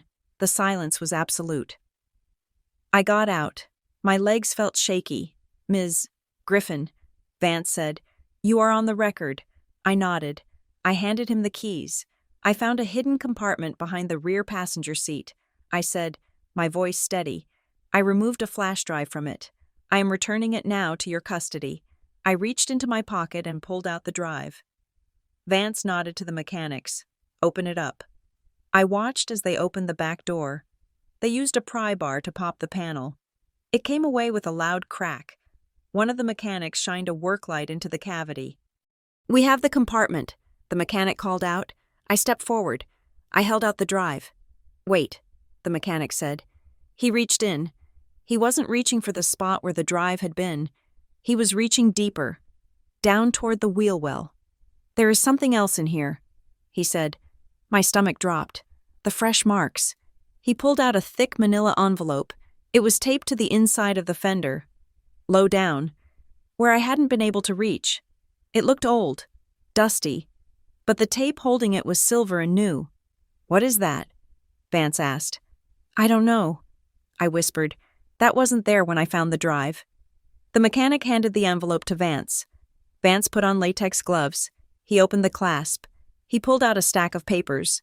He flipped through them. His face remained impassive, but his eyes narrowed. Notarized deeds, he muttered. Transfer of assets. He pulled out a second item, a ledger page. It was torn from a notebook. He looked at it, then looked at me. Ms. Griffin, did you place this in the vehicle? No, I said. I swear. Vance turned the page so I could see it. It was a handwritten list of payouts, dates, amounts, and initials. L, B, G, G, E, G, and at the bottom, in different handwriting, a note. In event of seizure, activate contingency A, G, Ariana Griffin, my initials. I felt the room spin. Activate contingency A, G. They hadn't just used me as a mule. They had set me up as the fail-safe. If the truck was found, there was evidence planted to make it look like I was the contingency plan, the cleaner, or... I looked at the handwriting again. It wasn't Gordon's. It wasn't Ethan's. It was shaky, scrawled. It looked like Chase's handwriting. Vance looked at me. This complicates things. Ms. Griffin, this note suggests you were the designated receiver for the assets. I didn't write that. I shouted. "Someone broke into the truck. I saw the marks this morning." Vance handed the envelope to Holloway. "Bag it. We will run it for prints." He turned back to me. "You did the right thing coming in," he said. "But this means they were ready for you. They knew you would flip." I realized then what the fresh marks meant. They hadn't tried to take the drive back. They knew the drive was damning, but they also knew they couldn't find it. So they planted a kill switch. Documents that linked me directly to the liquidation of the assets. If I hadn't come in today, if I had been caught with the truck later, this envelope would have proved I was the mastermind's exit strategy. They tried to frame me. I said, my voice trembling with rage. My own family tried to frame me. Vance looked at the truck. "It appears," he said, "that your family plays for keeps." He signaled the mechanics. "Tear it down. I want to know if there is anything else in there." I stood in the rain, watching them dismantle the truck. They pulled the seats out. They ripped up the carpet.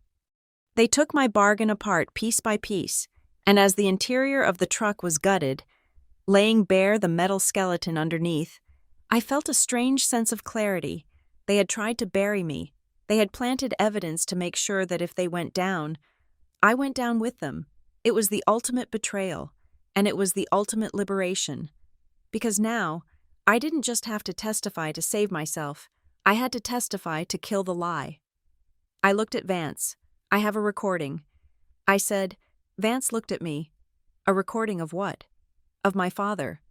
I said, offering me a bribe to destroy evidence. 10 minutes ago, Vance's eyebrows went up. And, I said, reaching for my phone, "It proves he knew the evidence existed, and it proves I refused."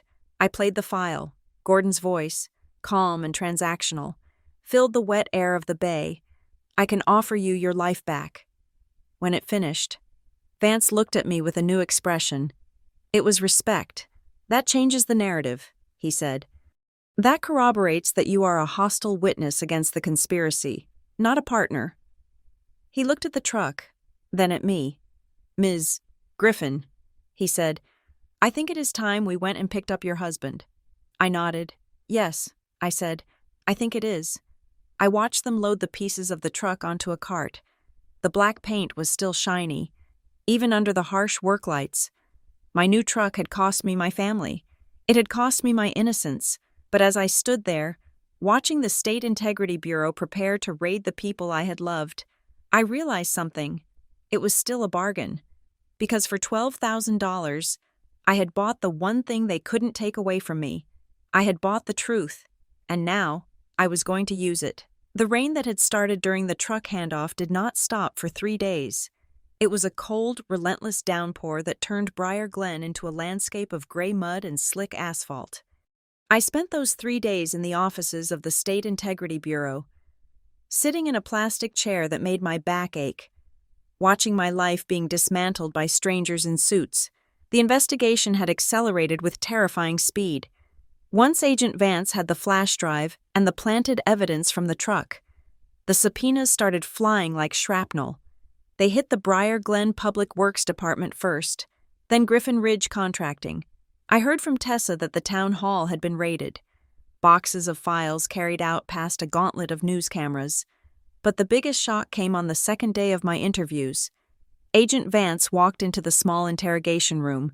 He placed a file on the table and looked at me with a strange expression. It wasn't suspicion anymore. It was something closer to pity. "We interviewed your husband yesterday," Vance said. I sat up straighter. "Ethan? You arrested him?" "No." Vance said, "He came in voluntarily, about 2 hours after we seized the truck. He brought counsel." I felt a surge of hope. Maybe Ethan had broken away. Maybe he had decided to tell the truth to save himself. Yes, but also to align with me. "What did he say?" I asked. Vance opened the file. He read from a transcript. "Mr. Griffin states that while he was aware of billing irregularities, he acted under duress.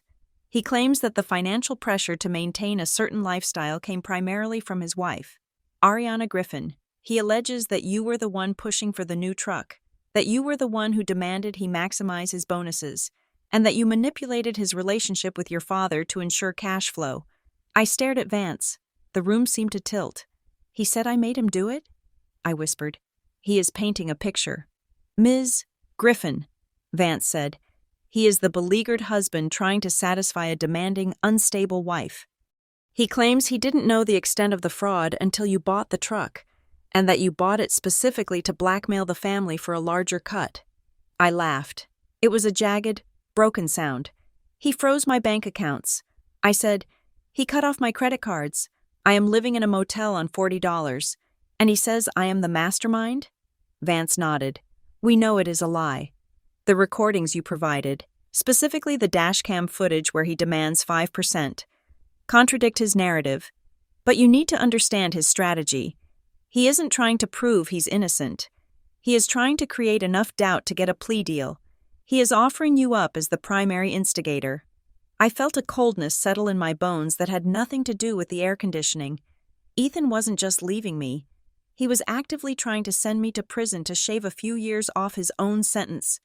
The next day, I had to give my full, formal statement. This wasn't a chat in a coffee shop. This was a sworn deposition, recorded on video, with a court reporter typing every syllable. I sat at the head of a long table. Tessa was to my right. Vance and Holloway were across from me. State your name for the record. The reporter said, Ariana Griffin. For the next 6 hours, I dissected my family. I described the pressure at the dinner table. I described the look on Gordon's face when he saw the VIN. I described the purchase correction document.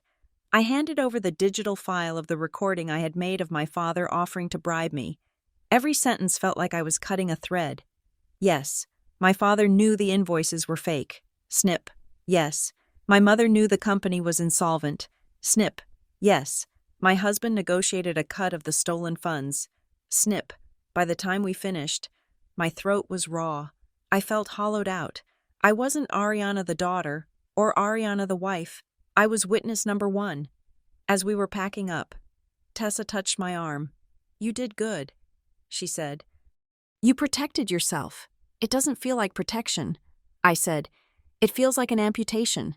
I had to go back to my office the next morning.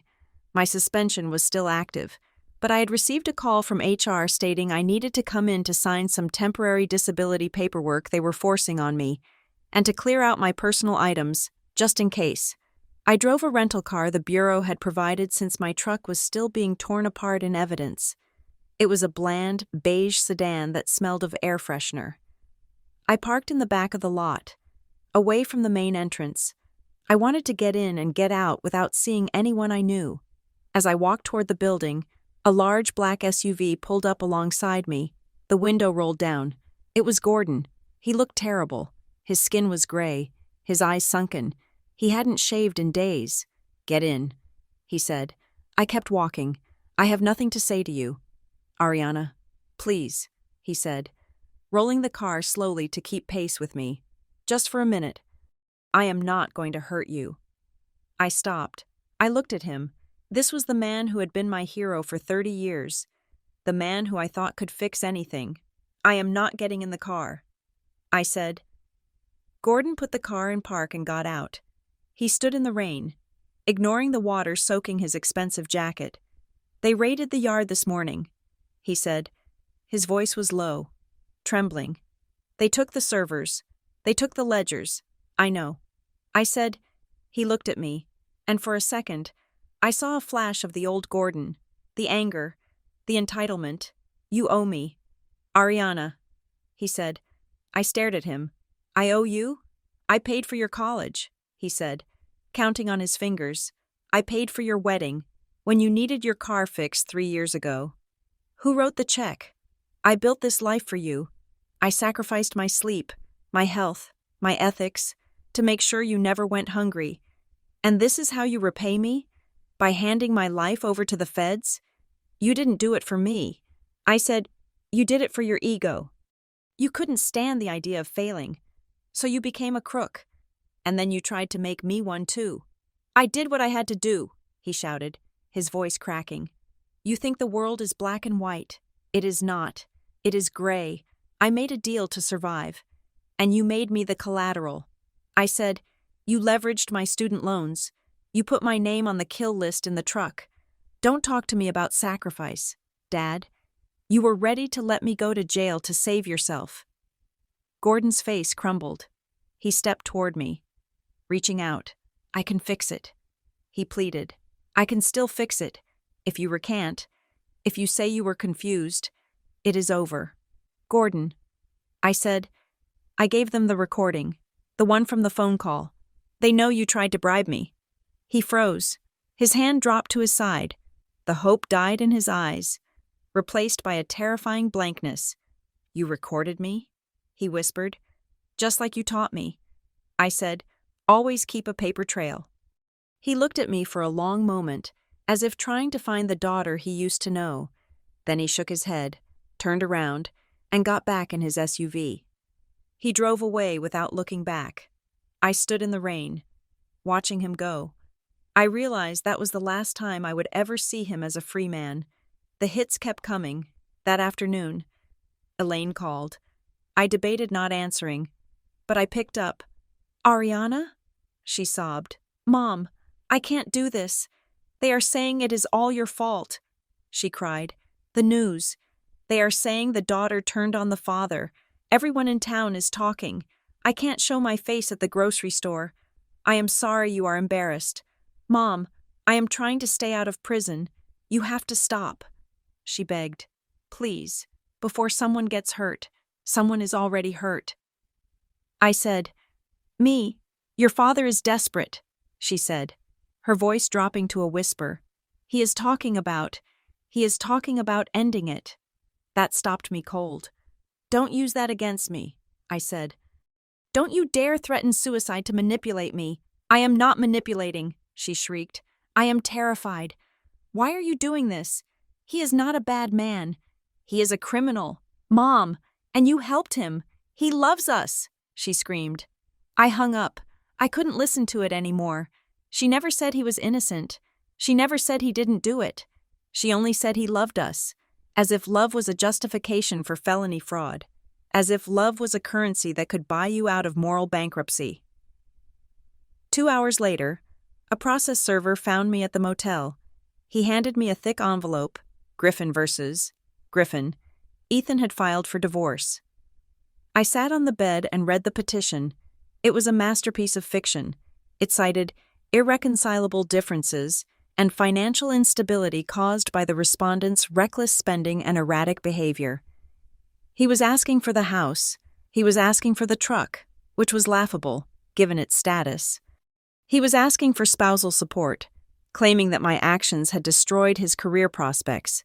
It was strategic, by filing first, and by painting me as unstable. He was trying to discredit me as a witness. If I testified against him, his lawyer could say, "She is just a bitter ex-wife trying to ruin him during a contentious divorce." I called Tessa. He filed. I said, "Good." Tessa said, "Let him file. It shows consciousness of guilt. He is trying to sever ties before the indictment hits. But I found something else. Ariana. Something that is going to sink them all." "What?" I was looking at the insurance records for Griffin Ridge Contracting. She said, "You know that flash drive? The video of the equipment delivery?" "Yes. The excavators. I cross-referenced the serial numbers visible in the video with insurance claims filed by your father's company. And those excavators were reported stolen 6 months ago." Tessa said, "Your father filed a claim. The insurance company paid out $300,000. I gasped. "But they weren't stolen." I said, "They were in the video." "Exactly." Tessa said, "He hid them. He collected the insurance money. Then he brought them back out, repainted them, and billed the town for rental equipment on the drainage project." "Double dipping," I whispered. "Triple dipping," Tessa corrected. "He got the insurance money, he got the rental fees from the town, and he still owns the machines. This moves it from municipal fraud to insurance fraud. That brings in the federal adjusters. The State Integrity Bureau is going to hand this off to the FBI. Does Ethan know?" "Ethan signed the rental agreements." Tessa said, "He knew." I put the phone down. Every time I thought I had hit the bottom, the floor fell out. It wasn't just desperation. It was greed.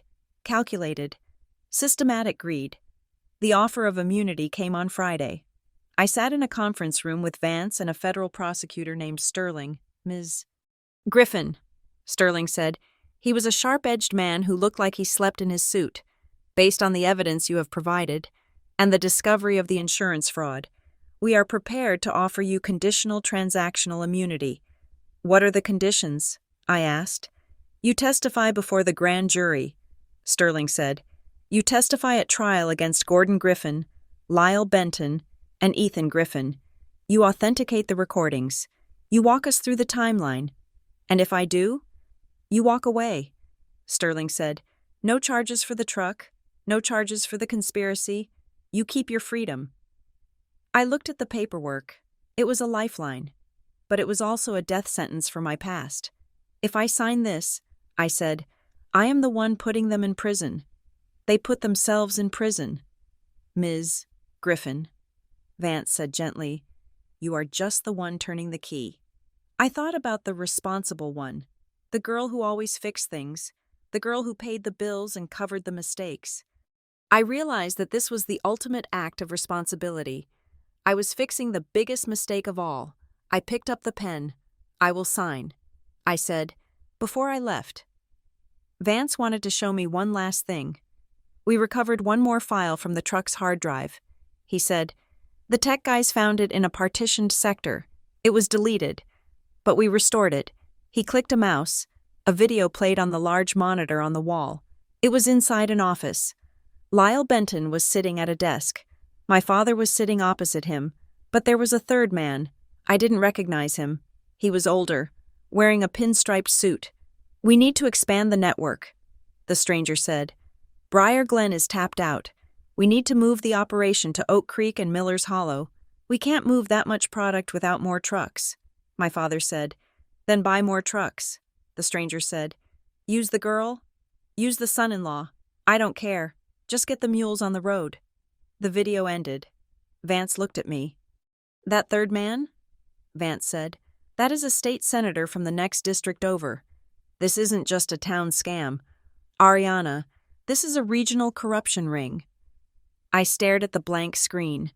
My father wasn't just a crook. He was a pawn, and he had tried to make me a pawn too. The grand jury session was closed to the public.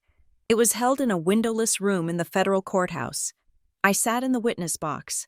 I swore to tell the truth. I told them everything. I looked at the 23 jurors, ordinary people with notebooks, and I told them how my father had sold my integrity for a drainage contract. I told them how my husband had sold our marriage for 5%. I didn't cry. I was past crying. I felt cold, clear, and sharp. When I finished, the prosecutor asked me one final question. Ms. Griffin, why did you buy the truck? I looked at the microphone. I bought it because I wanted something that was mine. I said, I wanted to escape. And did you? He asked. Yes, I said. I escaped. 2 weeks later, the indictments came down. Gordon Griffin, Ethan Griffin, Lyle Benton, and 7 others were arrested in a coordinated sweep. The news was everywhere. My mother went into seclusion. Chase was named as an unindicted co-conspirator. His life effectively ruined even if he avoided jail. The State Integrity Bureau released the truck. Since I had immunity, and since I had proven I bought it with my own money, even if the seller was fraudulent, the state decided not to contest the ownership. It was no longer evidence. It was just property. I went to pick it up at the impound lot. It was sitting in the yard. The interior had been reassembled, though the carpet was loose in places, and the panel where the drive had been was scratched. It was still a beautiful truck, big, black, powerful. I climbed into the driver's seat. It smelled of grease and rain. The new car smell gone forever. I started the engine. The diesel rumble vibrated through the seat. I sat there for a long time, my hands on the wheel. I had no job. My career in Briar Glen was dead. No one would hire the whistleblower who took down half the town council. I had no husband. The divorce was moving forward. Contested and ugly, I had no parents. My father was facing 20 years. My mother would never speak to me again. I was 33 years old. and I was completely alone. I put the truck in gear. I drove out of the lot, past the police station, past the courthouse. I drove onto the highway, heading west, away from Briar Glen. I looked at the passenger seat. It was empty. $12,000. That was the price. I had paid for a truck. But I had bought the truth. I had bought my life back from a group of people who saw me as nothing more than a resource to be consumed. It had cost me my entire family. It had cost me my home. It had cost me my reputation. But as I hit the accelerator and felt the turbo kick in, pulling me away from the wreckage of my past and toward a horizon that belonged only to me, I smiled. It was a bargain. Thank you so much for listening to Ariana's story. It's a heavy one. I know. Sometimes the people who are supposed to protect us are the ones we need protection from. I'd love to hear your thoughts. Do you think Ariana made the right choice, or should she have protected her family? Please let me know in the comments where you are listening from. I love seeing how far these stories travel. And if you enjoyed this, please make sure to subscribe to Revenge Stories so you don't miss the next one. We have more stories of justice coming your way soon. Stay safe out there.